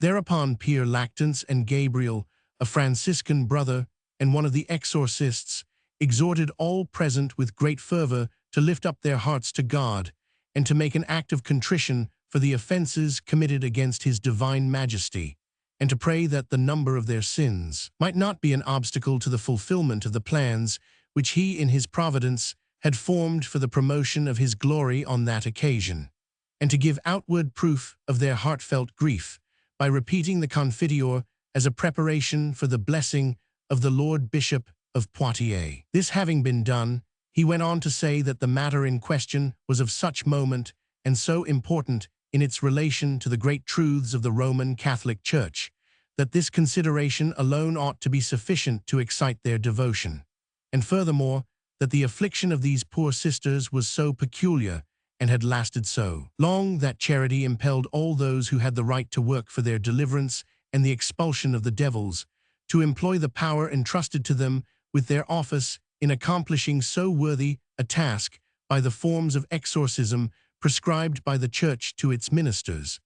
Then addressing Grandier, he said that he having been anointed as a priest belonged to this number, and that he ought to help with all his power and with all his energy if the bishop were pleased to allow him to do so, and to remit his suspension from authority. The bishop having granted permission, the Franciscan friar offered a stole to Grandier, who, turning towards the prelate, asked him if he might take it. On receiving a reply in the affirmative, he passed it round his neck, and on being offered a copy of the ritual, he asked permission to accept it as before, and received the bishop's blessing, prostrating himself at his feet to kiss them. Whereupon the Veni Creator Spiritus having been sung, he rose, and addressing the bishop, asked, "My lord, whom am I to exorcise?" The said bishop, having replied, "These maidens." Grandier again asked, "What maidens?" "The possessed maidens," was the answer. "That is to say, my lord," said he, "that I am obliged to believe in the fact of possession. The Church believes in it, therefore I too believe, but I cannot believe that a sorcerer can cause a Christian to be possessed unless the Christian consent." Upon this, some of those present exclaimed that it was heretical to profess such a belief, that the contrary was indubitable, believed by the whole Church, and approved by the Sorbonne. To which he replied that his mind on that point was not yet irrevocably made up, that what he had said was simply his own idea, and that in any case he submitted to the opinion of the whole body of which he was only a member, that nobody was declared a heretic for having doubts, but only for persisting in them, and that what he had advanced was only for the purpose of drawing an assurance from the bishop, that in doing what he was about to do, he would not be abusing the authority of the Church. Sister Catherine having been brought to him by the Franciscan as the most ignorant of all the nuns, and the least open to the suspicion of being acquainted with Latin, he began the exorcism in the form prescribed by the ritual. But as soon as he began to question her, he was interrupted, for all the other nuns were attacked by devils and uttered strange and terrible noises. Amongst the rest, Sister Claire came near and reproached him for his blindness and obstinacy, so that he was forced to leave the nun with whom he had begun, and address his words to the said Sister Claire, who during the entire duration of the exorcism continued to talk at random, without paying any heed to Grandier's words, which were also interrupted by the Mother Superior, to whom he of last gave attention, leaving Sister Claire. But it is to be noted that before beginning to exorcise the Superior, he said, speaking in Latin as heretofore, that knowing she understood Latin, he would question her in Greek, to which the devil replied by the mouth of the possessed, "Ah, how clever you are! You know it was one of the first conditions of our pact that I was not to answer in Greek." Upon this he cried, "O pulchra illusio, egregica evasio! O superb fraud, outrageous evasion!" He was then told that he was permitted to exorcise in Greek, provided he first wrote down what he wished to say, and the Superior hereupon said that he should be answered in what language he pleased. But it was impossible, for as soon as he opened his mouth, all the nuns recommenced their shrieks and paroxysms, showing unexampled despair and giving way to convulsions, which in each patient assumed a new form, and persisting in accusing Grandier of using magic and the black art to torment them, offering to wring his neck if they were allowed, and trying to outrage his feelings in every possible way. But this being against the prohibitions of the Church, the priests and monks present worked with the utmost zeal to calm the frenzy which had seized on the nuns. Grandier meanwhile remained calm and unmoved, gazing fixedly at the maniacs, protesting his innocence, and praying to God for protection. Then addressing himself to the bishop and M. de Laubardemont, he implored them by the ecclesiastical and royal authority of which they were the ministers to command these demons to wring his neck, or at least to put a mark in his forehead, if he were guilty of the crime of which they accused him, that the glory of God might be shown forth, the authority of the Church vindicated, and himself brought to confusion, provided that the nuns did not touch him with their hands. But to this, the bishop and the commissioner would not consent, because they did not want to be responsible for what might happen to him, neither would they expose the authority of the church to the wiles of the devils, who might have made some pact on that point with Grandier. Then the exorcists, to the number of 8, having commanded the devils to be silent and to cease their tumult, ordered a brazier to be brought, and into this they threw the pacts one by one, whereupon the convulsions returned with such awful violence and confused cries, rising into frenzied shrieks and accompanied by such horrible contortions, that the scene might have been taken for an orgy of witches, were it not for the sanctity of the place and the character of those present, of whom Grandier, in outward seeming at least, was the least amazed of any, although he had the most reason. The devils continued their accusations, citing the places, the days, and the hours of their intercourse with him. The first spell he cast on them, his scandalous behavior, his insensibility, his abjurations of God and the faith. To all this he calmly returned that these accusations were calumnies, and all the more unjust considering his profession, that he renounced Satan and all his fiends, having neither knowledge nor comprehension of them, that in spite of all he was a Christian and, what was more, an anointed priest, that though he knew himself to be a sinful man, yet his trust was in God and in his Christ, that he had never indulged in such abominations, and that it would be impossible to furnish any pertinent and convincing proof of his guilt. At this point no words could express what the senses perceived.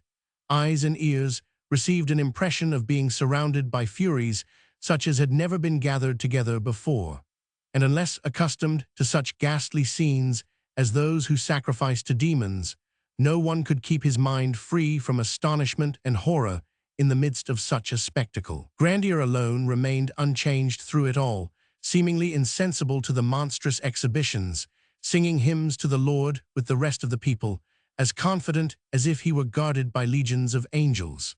One of the demons cried out that Beelzebub was standing between him and Pierre Tranquil the Capuchin, upon which Grandier said to the demon, "Obmutescas, hold thy peace." Upon this the demon began to curse, and said that was their watchword, but they could not hold their peace, because God was infinitely powerful, and the powers of hell could not prevail against him. Thereupon they all struggled to get at Grandier, threatening to tear him limb from limb, to point out his marks, to strangle him although he was their master. Whereupon he seized a chance to say he was neither their master nor their servant, and that it was incredible that they should in the same breath acknowledge him for their master and express a desire to strangle him. On hearing this, the frenzy of the nuns reached its height, and they kicked their slippers into his face. "Just look," said he, "the shoes drop from the hoofs of their own accord." At length, had it not been for the help and interposition of people in the choir, the nuns in their frenzy would have taken the life of the chief personage in this spectacle, so there was no choice but to take him away from the church and the furies who threatened his life. He was therefore brought back to prison about 6 o'clock in the evening, and the rest of the day the exorcists were employed in calming the poor sisters, a task of no small difficulty. Everyone did not regard the possessed sisters with the indulgent eye of the author of the above narrative, and many saw in this terrible exhibition of hysteria and convulsions an infamous and sacrilegious orgy, at which revenge ran riot. There was such difference of opinion about it that it was considered necessary to publish the following proclamation by means of placards on July 2nd.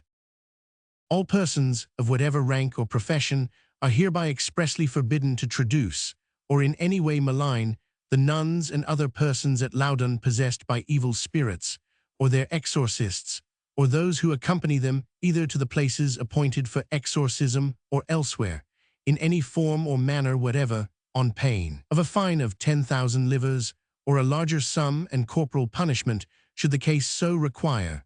And in order that no one may plead ignorance hereof, this proclamation will be read and published today from the pulpits of all the churches, and copies affixed to the church doors and in other suitable public places. Done at Loudun, July 2nd, 1634. This order had great influence with worldly folk, and from that moment, whether their belief was strengthened or not, They no longer dared to express any incredulity. But in spite of that, the judges were put to shame, for the nuns themselves began to repent. And on the day following the impious scene above described, just as Père Lactany began to exorcise Sister Claire in the castle chapel, she rose, and turning towards the congregation, while tears ran down her cheeks, said in a voice that could be heard by all present that she was going to speak the truth at last in the sight of heaven. Thereupon she confessed that all that she had said during the last fortnight against Grandier was calumnious and false, and that all her actions had been done at the instigation of the Franciscan Père Lactance, the director, Mignon, and the Carmelite brothers. Père Lactance, not in the least taken aback, declared that her confession was a fresh wile of the devil to save her master Grandier. She then made an urgent appeal to the bishop and to M. de Laubardemont, asking to be sequestered and placed in charge of other priests than those who had destroyed her soul, by making her bear false witness against an innocent man. But they only laughed at the pranks the devil was playing, and ordered her to be at once taken back to the house in which she was then living. When she heard this order, she darted out of the choir, trying to escape through the church door, imploring those present to come to her assistance and save her from everlasting damnation. But such terrible fruit had the proclamation borne that none dared respond, so she was recaptured and taken back to the house in which she was sequestered, never to leave it again. Chapter 10. The next day a still more extraordinary scene took place. While M. de Laubardemont was questioning one of the nuns, the superior came down into the court, barefooted, in her chemise and a cord round her neck, and there she remained for 2 hours, in the midst of a fearful storm, not shrinking before lightning, thunder, or rain, but waiting till M. de Laubardemont and the other exorcists should come out. At length the door opened, and the royal commissioner appeared, whereupon Sister Jeanne des Anges, throwing herself at his feet, declared she had not sufficient strength to play the horrible part they had made her learn any longer, and that before God and man she declared Urbain Grandier innocent, saying that all the hatred which she and her companions had felt against him arose from the baffled desires which his comeliness awoke, desires which the seclusion of conventional life made still more ardent. M. de Laubardemont threatened her with the full weight of his displeasure, but she answered, weeping bitterly, that all she now dreaded was her sin, for though the mercy of the Saviour was great, she felt that the crime she had committed could never be pardoned. M. de Laubardemont exclaimed that it was the demon who dwelt in her who was speaking, but she replied that the only demon by whom she had even been possessed was the spirit of vengeance, and that it was indulgence in her own evil thoughts, and not a pact with the devil, which had admitted him into her heart. With these words she withdrew slowly, still weeping, and going into the garden, attached one end of the cord round her neck to the branch of a tree, and hanged herself. But some of the sisters who had followed her cut her down before life was extinct. The same day an order for her strict seclusion was issued for her as for Sister Claire, and the circumstances that she was a relation of M. de Laubardemont did not avail to lessen her punishment in view of the gravity of her fault. It was impossible to continue the exorcisms. Other nuns might be tempted to follow the example of the Superior and Sister Claire, and in that case all would be lost. And besides, was not Urbain Grandier well and duly convicted?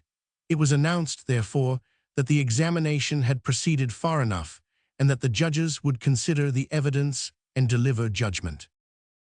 This long succession of violent and irregular breaches of law procedure, the repeated denials of his claim to justice, the refusal to let his witnesses appear or to listen to his defense, all combined to convince Grandier that his ruin was determined on, for the case had gone so far and had attained such publicity that it was necessary either to punish him as a sorcerer and magician or to render a royal commissioner, a bishop, an entire community of nuns, several monks of various orders, many judges of high reputation, and laymen of birth and standing, liable to the penalties incurred by calumniators. But although, as this conviction grew, he confronted it with resignation, his courage did not fail, and holding it to be his duty as a man and a Christian to defend his life and honor to the end, he drew up and published another memorandum, headed Reasons for Acquittal, and had copies laid before his judges. It was a weighty and impartial summing up of the whole case, such as a stranger might have written, and began with these words. I entreat you in all humility to consider deliberately and with attention what the psalmist says in PSA, where he exhorts judges to fulfill their charge with absolute rectitude, they being themselves mere mortals who will one day have to appear before God, the sovereign judge of the universe, to give an account of their administration.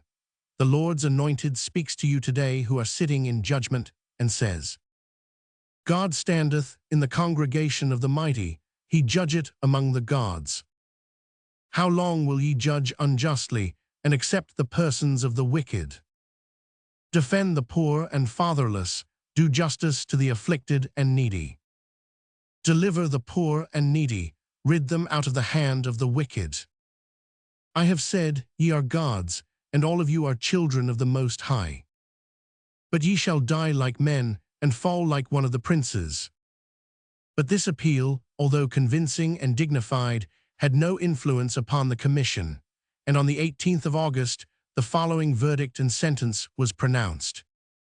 We have declared, and do hereby declare, Urbain Grandier duly accused and convicted of the crimes of magic and witchcraft, and of causing the persons of certain Ursuline nuns of this town and of other females to become possessed of evil spirits, wherefrom other crimes and offences have resulted. By way of reparation, therefore, we have sentenced, and do hereby sentence, the said Grandier to make public apology, bareheaded, with a cord around his neck, holding a lighted torch of 2 pounds weight in his hand, before the west door of the church of St. Pierre in the marketplace, and before that of St. Ursule, both of this town, and thereon. Bended knee to ask pardon of God and the king and the law, and this done, to be taken to the public square of St. Croix, and there to be attached to a stake, set in the midst of a pile of wood, both of which to be prepared there for this purpose, and to be burnt alive, along with the pacts and spells which remain in the hands of the clerk, and the manuscript of the book written by the said Grandier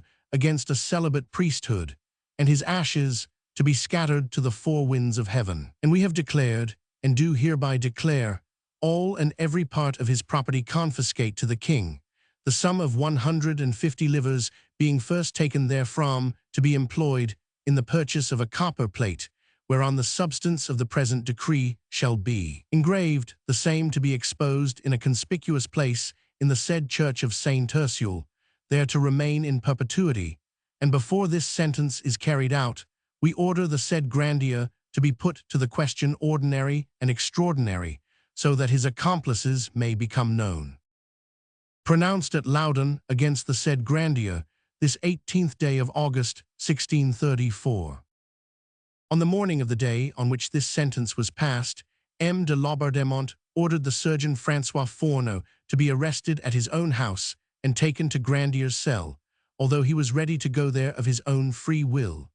In passing through the adjoining room, he heard the voice of the accused saying, What do you want with me, wretched executioner? Have you come to kill me? You know how cruelly you have already tortured my body. Well, I am ready to die. On entering the room, Fourneau saw that these words had been addressed to the surgeon Mannery, one of the officers of the Grand Privat de l'Hôtel, to whom M. de Laubardemont lent for the occasion the title of Officer of the King's Guard, ordered the new arrival to shave Grandier, and not leave a single hair on his whole body. This was a formality employed in cases of witchcraft, so that the devil should have no place to hide in, for it was the common belief that if a single hair were left, the devil could render the accused insensible to the pains of torture. From this, Urbain understood that the verdict had gone against him and that he was condemned to death.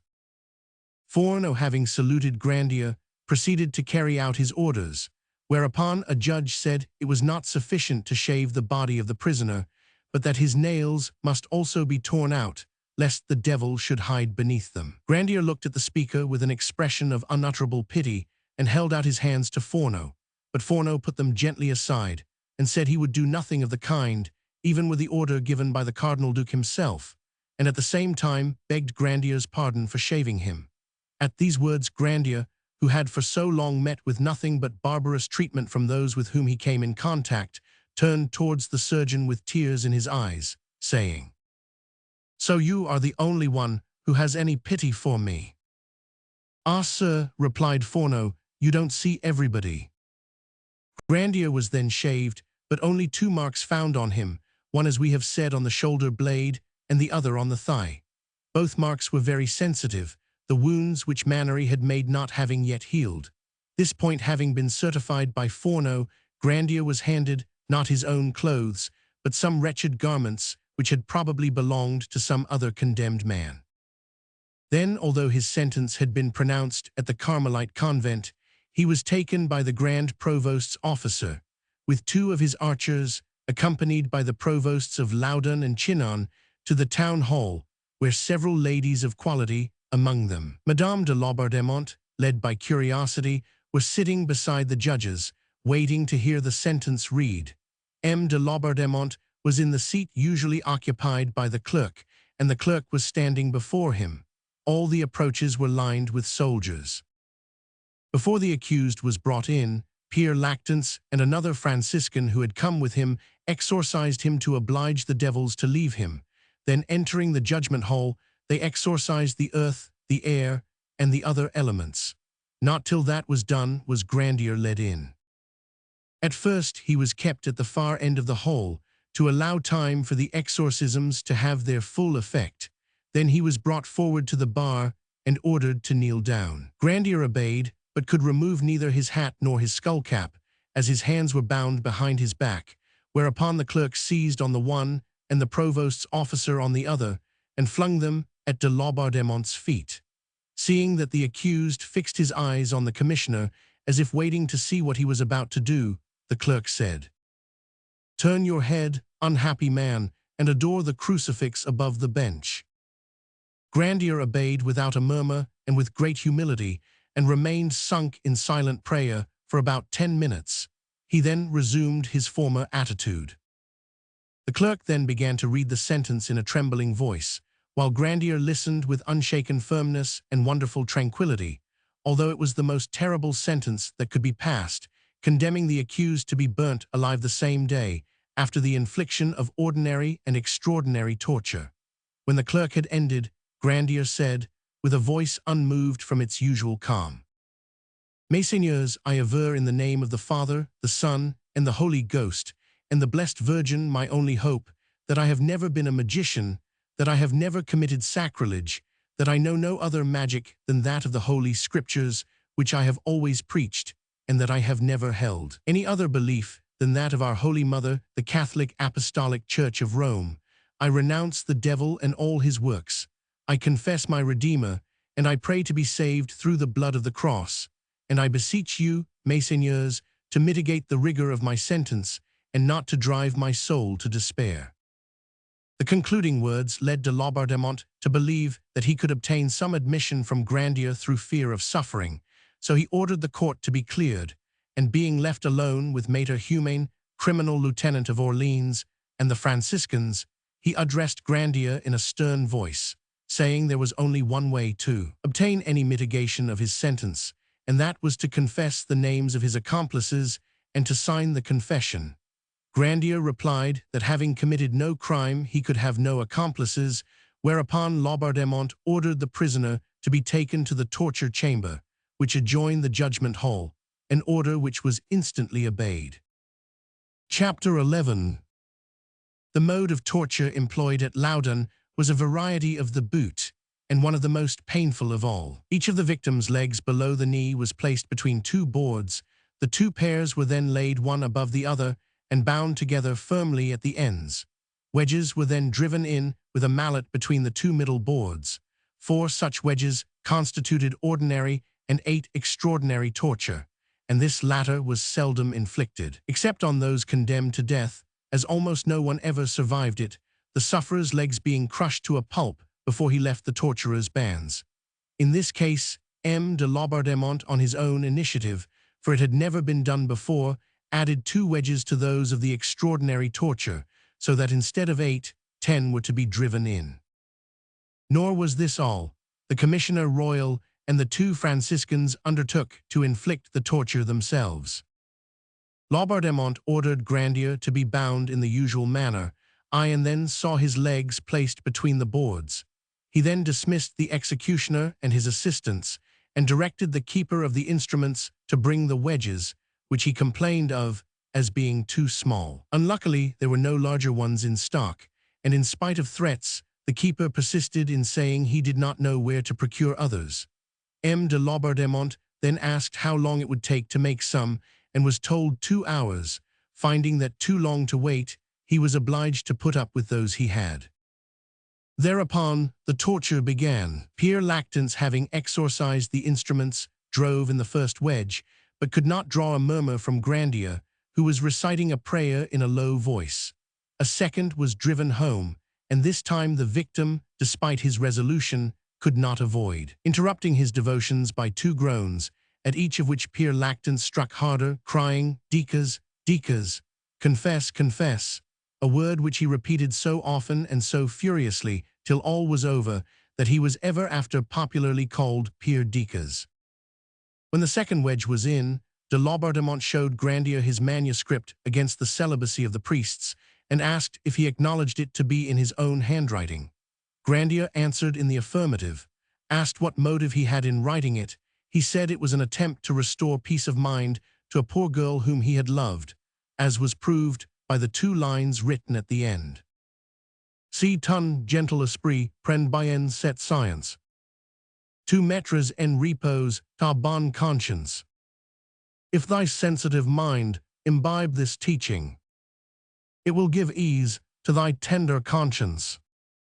Upon this, M. de Laubardemont demanded the girl's name, but Grandier assured him it should never pass his lips, none knowing it but himself and God. Thereupon, M. de Laubardemont ordered Pere Lactance to insert the third wedge. While it was being driven in by the monk's lusty arm, each blow being accompanied by the word "Dicas," Grandier exclaimed, "My God, they are killing me, and yet I am neither a sorcerer nor sacrilegious." At the fourth wedge Grandier fainted, muttering, "O Pere Lactance, is this charity?" Although his victim was unconscious, Pere Lactance continued to strike, so that, having lost consciousness through pain, pain soon brought him back to life. De Laubardemont took advantage of this revival to take his turn at demanding a confession of his crimes, but Grandier said, "I have committed no crimes, sir, only errors.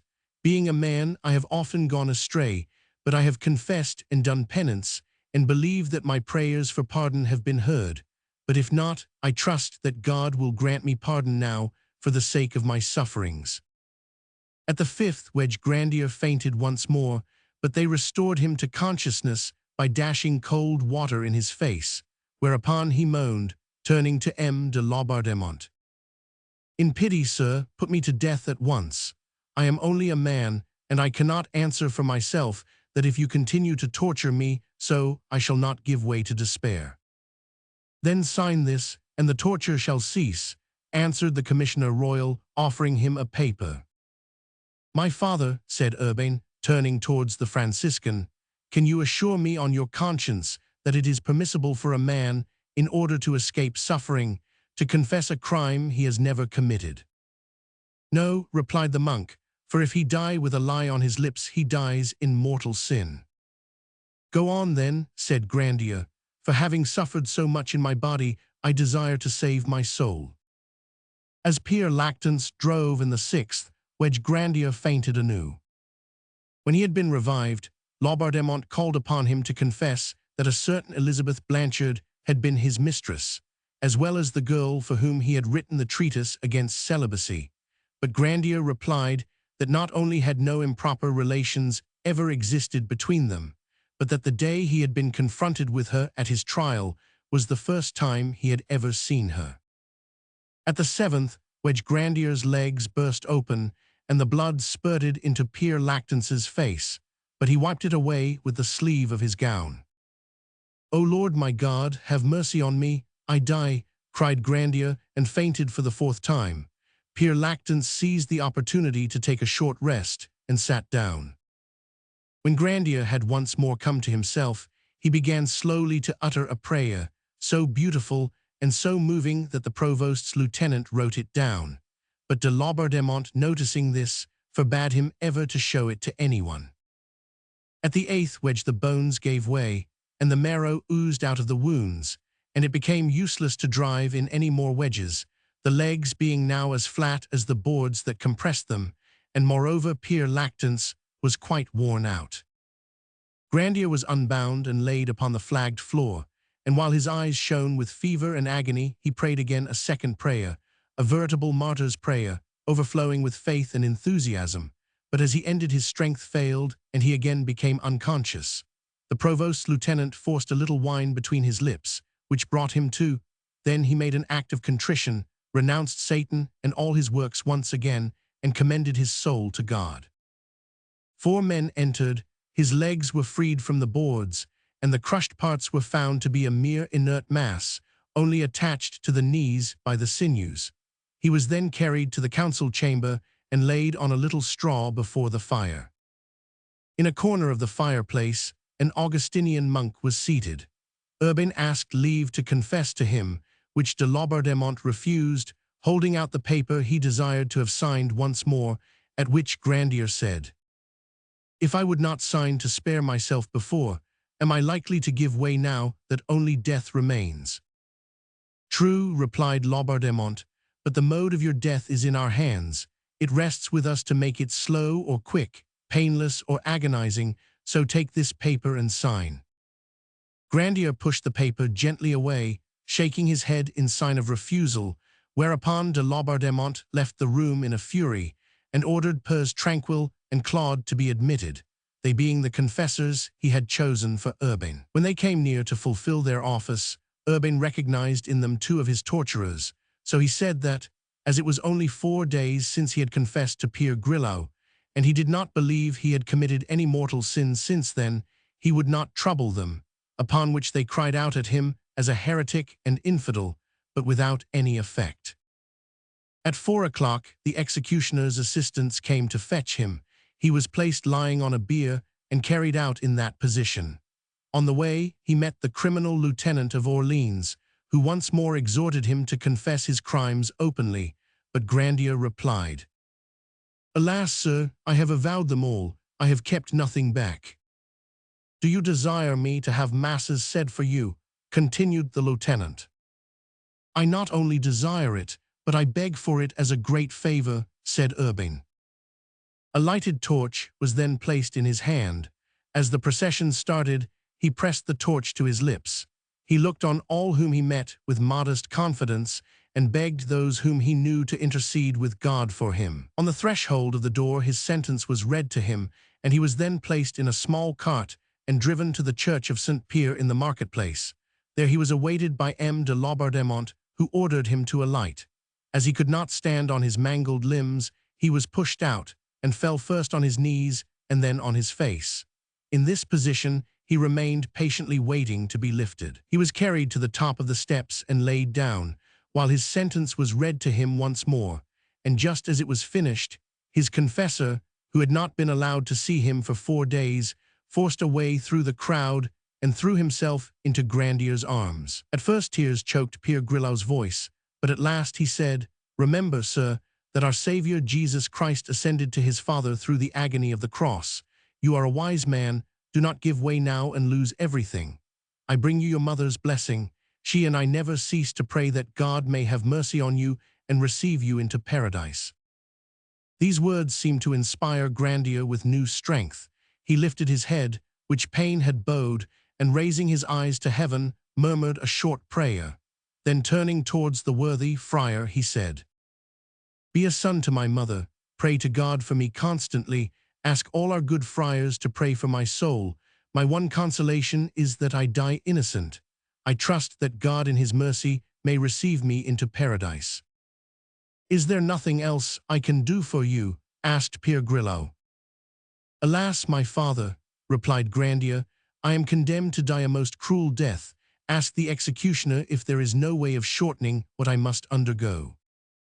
"I go at once," said the friar, and giving him absolution in articulo mortis, he went down the steps, and while Grandier was making his confession aloud, the good monk drew the executioner aside, and asked if there were no possibility of alleviating the death agony by means of a shirt dipped in brimstone. The executioner answered that, as the sentence expressly stated that Grandier was to be burnt alive, he could not employ an expedient so sure to be discovered as that, but that if the friar would give him 30 crowns, he would undertake to strangle Grandier while he was kindling the pile. Pere Grillau gave him the money, and the executioner provided himself with a rope. The Franciscan then placed himself where he could speak to his penitent as he passed, and as he embraced him for the last time, whispered to him what he had arranged with the executioner, whereupon Grandier turned towards the latter and said, in a tone of deep gratitude, "Thanks, my brother." At that moment, the archers having driven away Pere Grillau by order of M. de Laubardemont by beating him with their halberts, the procession resumed its march to go through the same ceremony at the Ursuline church, and from there to proceed to the square of Sainte Croix. On the way, Urbain met and recognized Mausant, who was accompanied by his wife, and turning towards him said, "I die your debtor, and if I have ever said a word that could offend you, I ask you to forgive me." When the place of execution was reached, the provost's lieutenant approached Grandier and asked his forgiveness. "You have not offended me," was the reply. "You have only done what your duty obliged you to do." The executioner then came forward and removed the backboard of the cart and ordered his assistants to carry Grandier to where the pile was prepared.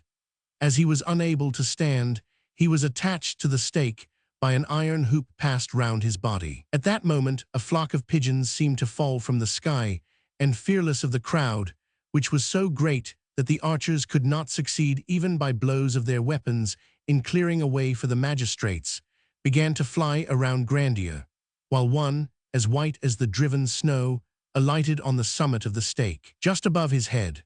Those who believed in possession exclaimed that they were only a band of devils come to seek their master, but there were many who muttered that devils were not wont to assume such a form, and who persisted in believing that the doves had come in default of men to bear witness to Grandier's innocence. In trying next day to combat this impression, a monk asserted that he had seen a huge fly buzzing round Grandier's head, and as Beelzebub meant in Hebrew, as he said, the god of flies, it was quite evident that it was that demon himself who, taking upon him the form of one of his subjects, had come to carry off the magician's soul. When everything was prepared, the executioner passed the rope by which he meant to strangle him round Grandier's neck. Then the priests exorcised the earth, air, and wood, and again demanded of their victim if he would not publicly confess his crimes. Urbain replied that he had nothing to say, but that he hoped through the martyr's death he was about to die to be that day with Christ in paradise. The clerk then read his sentence to him for the 4th time, and asked if he persisted in what he said under torture. "Most certainly I do," said Urbain, "for it was the exact truth." Upon this, the clerk withdrew, first informing Grandier that if he had anything to say to the people, he was at liberty to speak. But this was just what the exorcists did not want.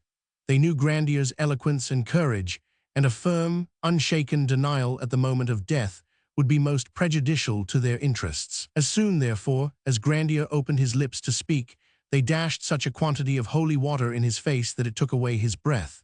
It was but for a moment, however, and he recovered himself, and again endeavored to speak. A monk stooped down and stifled the words by kissing him on the lips.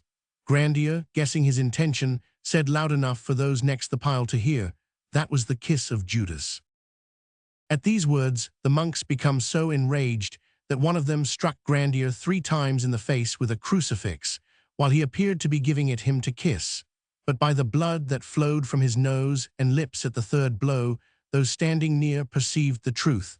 All Grandier could do was to call out that he asked for a Salve Regina and an Ave Maria, which many began at once to repeat, whilst he with clasped hands and eyes raised to heaven commended himself to God and the Virgin. The exorcists then made one more effort to get him to confess publicly, but he exclaimed, "My fathers, I have said all I had to say. I hope in God and in his mercy." At this refusal, the anger of the exorcists surpassed all bounds, and Pere Lactance, taking a twist of straw, dipped it in a bucket of pitch which was standing beside the pile, and lighting it at a torch, thrust it into his face, crying, "Miserable wretch, will nothing force you to confess your crimes and renounce the devil?" "I do not belong to the devil," said Grandier, pushing away the straw with his hands. "I have renounced the devil, I now renounce him and all his works again, and I pray that God may have mercy on me." At this, without waiting for the signal from the provost's lieutenant, Pere Lactance poured the bucket of pitch on one corner of the pile of wood and set fire to it, upon which Grandier called the executioner to his aid, who, hastening up, tried in vain to strangle him while the flames spread apace. "Ah, my brother," said the sufferer, "is this the way you keep your promise?" "It's not my fault," answered the executioner. "The monks have knotted the cord so that the noose cannot slip." "Oh, Father Lactance, have you no charity?" cried Grandier. The executioner, by this time, was forced by the increasing heat to jump down from the pile, being indeed almost overcome, and seeing this, Grandier stretched forth a hand into the flames and said, "Pere Lactance, God in heaven will judge between thee and me. I summon thee to appear before him in 30 days. Grandier was then seen to make attempts to strangle himself, but either because it was impossible or because he felt it would be wrong to end his life by his own hands, he desisted and, clasping his hands, prayed aloud, "Deus meus, ad te vigilo, miserere me." A Capuchin, fearing that he would have time to say more, approached the pile from the side which had not yet caught fire, and dashed the remainder of the holy water in his face. This caused such smoke that Grandier was hidden for a moment from the eyes of the spectators. When it cleared away, it was seen that his clothes were now alight. His voice could still be heard from the midst of the flames, raised in prayer. Then 3 times, each time in a weaker voice, he pronounced the name of Jesus, and giving one cry, his head fell forward on his breast. At that moment, the pigeons, which had till then never ceased to circle round the stake, flew away and were lost in the clouds. Urbain Grandier had given up the ghost. Chapter 12. This time it was not the man who was executed who was guilty, but the executioners. Consequently, we feel sure that our readers will be anxious to learn something of their fate. Pere Lactance died in the most terrible agony on September 18, 1634, exactly a month from the date of Grandier's death. His brother monks considered that this was due to the vengeance of Satan, but others were not wanting who said, remembering the summons uttered by Grandier, that it was rather due to the justice of God. Several attendant circumstances seem to favor the latter opinion. The author of the History of the Devils of Loudun gives an account of one of these circumstances, for the authenticity of which he vouches, and from which we extract the following. Some days after the execution of Grandier, Pere Lactance fell ill of the disease of which he died. Feeling that it was of supernatural origin, he determined to take a pilgrimage to Notre Dame des Andeliers de Sommer, where many miracles were wrought, and which was held in high estimation in the neighborhood. A place in the carriage of the Sieur de Canet was offered him for the journey, for this gentleman, accompanied by a large party on pleasure bent, was just then setting out for his estate of Grand Fons, which lay in the same direction. The reason for the offer was that Canet and his friends, having heard that the last words of Grandier had affected Pere Lactance's mind, expected to find a great deal of amusement in exciting the terrors of their traveling companion. And in truth, for a day or two, the boon companions sharpened their wits at the expense of the worthy monk, when all at once, on a good road and without apparent cause, the carriage overturned. Though no one was hurt, the accident appeared so strange to the pleasure-seekers that it put an end to the jokes of even the boldest among them.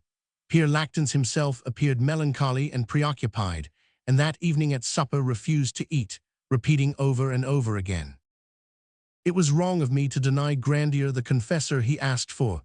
God is punishing me, God is punishing me." On the following morning, the journey was resumed, but the evident distress of mind under which Pere Lactance labored had so damped the spirits of the party that all their gaiety had disappeared. Suddenly, just outside Fennet, Where the road was in excellent condition and no obstacle to their progress apparent, the carriage upset for the second time. Although again no one was hurt, the travelers felt that there was among them someone against whom God's anger was turned, and their suspicions pointing to Pere Lactance, they went on their way, leaving him behind, and feeling very uncomfortable at the thought that they had spent 2 or 3 days in his society. Pere Lactance at last reached Notre Dame des Andeliers, but however numerous were the miracles there performed, the remission of the doom pronounced by the martyr on Pere Lactance was not added to their number, and at 6:15 on September 18th, exactly a month to the very minute after Grandier's death, Pere Lactance expired in excruciating agony. Pere Tranquille's turn came 4 years later. The malady which attacked him was so extraordinary that the physicians were quite at a loss, and forced to declare their ignorance of any remedy. His shrieks and blasphemies were so distinctly heard in the streets that his brother Franciscans, fearing the effect they would have on his after reputation, especially in the minds of those who had seen Grandier die with words of prayer on his lips, spread abroad the report that the devils whom he had expelled from the bodies of the nuns had entered into the body of the exorcist. He died shrieking, "My God, how I suffer! Not all the devils and all the damned together endure what I endure." His panegyrist, in whose book we find all the horrible details of his death, employed to much purpose to illustrate the advantages of belonging to the true faith, remarks, "Truly big, generous heart must have been a hot hell for those fiends who entered his body to torment it." The following epitaph, which was placed over his grave, was interpreted, according to the prepossessions of those who read it, either as a testimony to his sanctity or as a proof of his punishment. "Here lies Pere Tranquille of Saint-Remy, a humble Capuchin preacher. The demons, no longer able to endure his fearlessly exercised power as an exorcist, and encouraged by sorcerers, tortured him to death on May 31st, 1638. But a death about which there could be no doubt as to the cause was that of the surgeon Mannery, the same who had, as the reader may recollect, been the first to torture Grandier. One evening about 10 o'clock, he was returning from a visit to a patient who lived on the outskirts of the town, accompanied by a colleague and preceded by his surgery attendant carrying a lantern. When they reached the center of the town in the Rue Grandpave, which passes between the walls of the castle grounds and the gardens of the Franciscan monastery, Mannery suddenly stopped, and staring fixedly at some object which was invisible to his companions, exclaimed with a start, "Oh, there is Grandier!" Where?" cried the others. He pointed in the direction towards which his eyes were turned, and beginning to tremble violently, asked, "What do you want with me, Grandier? What do you want?" A moment later, he added, Yes, I am coming." Immediately it seemed as if the vision vanished from before his eyes, but the effect remained. His brother surgeon and the servant brought him home, but neither candles nor the light of day could allay his fears. His disordered brain showed him Grandier ever standing at the foot of his bed. A whole week he continued, as was known all over the town, in this condition of abject terror. Then the spectre seemed to move from its place and gradually to draw nearer, for he kept on repeating, "He is coming, he is coming." And at length, towards evening, at about the same hour at which Grandier expired, Surgeon Mannery drew his last breath. We have still to tell of M. de Laubardemont.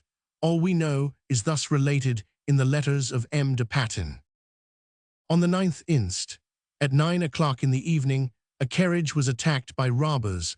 On hearing the noise, the townspeople ran to the spot, drawn thither as much by curiosity as by humanity. A few shots were exchanged, and the robbers put to flight, with the exception of one man belonging to their band who was taken prisoner, and another who lay wounded on the paving stones. This latter died next day without having spoken, and left no clue behind as to who he was. His identity was, however, at length made clear. He was the son of a high dignitary named de Laubardemont, who in 1634, as royal commissioner, condemned Urbain Grandier, a poor priest of Loudun, to be burnt alive, under the pretense that he had caused several nuns of Loudun to be possessed by devils. These nuns he had so tutored as to their behavior that many people foolishly believed them to be demoniacs. May we not regard the fate of his son as a chastisement inflicted by heaven on this unjust judge, an expiation exacted for the pitilessly cruel death inflicted on his victim, whose blood still cries unto the Lord from the ground. Naturally, the persecution of Urbain Grandier attracted the attention not only of journalists but of poets. Among the many poems which were inspired by it, the following is one of the best. Urbain speaks. From hell came the tidings that by horrible sanctions I had made a pact with the devil to have power over women, though not one could be found to accuse me. In the trial which delivered me to torture and the stake, the demon who accused me invented and suggested the crime, and his testimony was the only proof against me. The English in their rage burnt the maid alive. Like her, I too fell a victim to revenge. We were both accused falsely of the same crime. In Paris she is adored, in London abhorred. In Loudun some hold me guilty of witchcraft. Some believe me innocent, some halt between two minds. Like Hercules, I loved passionately. Like him, I was consumed by fire. But he by death became a god. The injustice of my death was so well concealed that no one can judge whether the flames saved or destroyed me, whether they blackened me for hell or purified me for heaven. In vain did I suffer torments with unshaken resolution. They said that I felt no pain, being a sorcerer died unrepentant, that the prayers I uttered were impious words, that in kissing the image on the cross I spat in its face, that casting my eyes to heaven I mocked the saints, that when I seemed to call on God I invoked the devil. Others, more charitable, say, in spite of their hatred of my crime, that my death may be admired, although my life was not blameless, that my resignation showed that I died in hope and faith, that to forgive, to suffer without complaint or murmur, is perfect love, and that the soul is purified from the sins of life by a death like mine.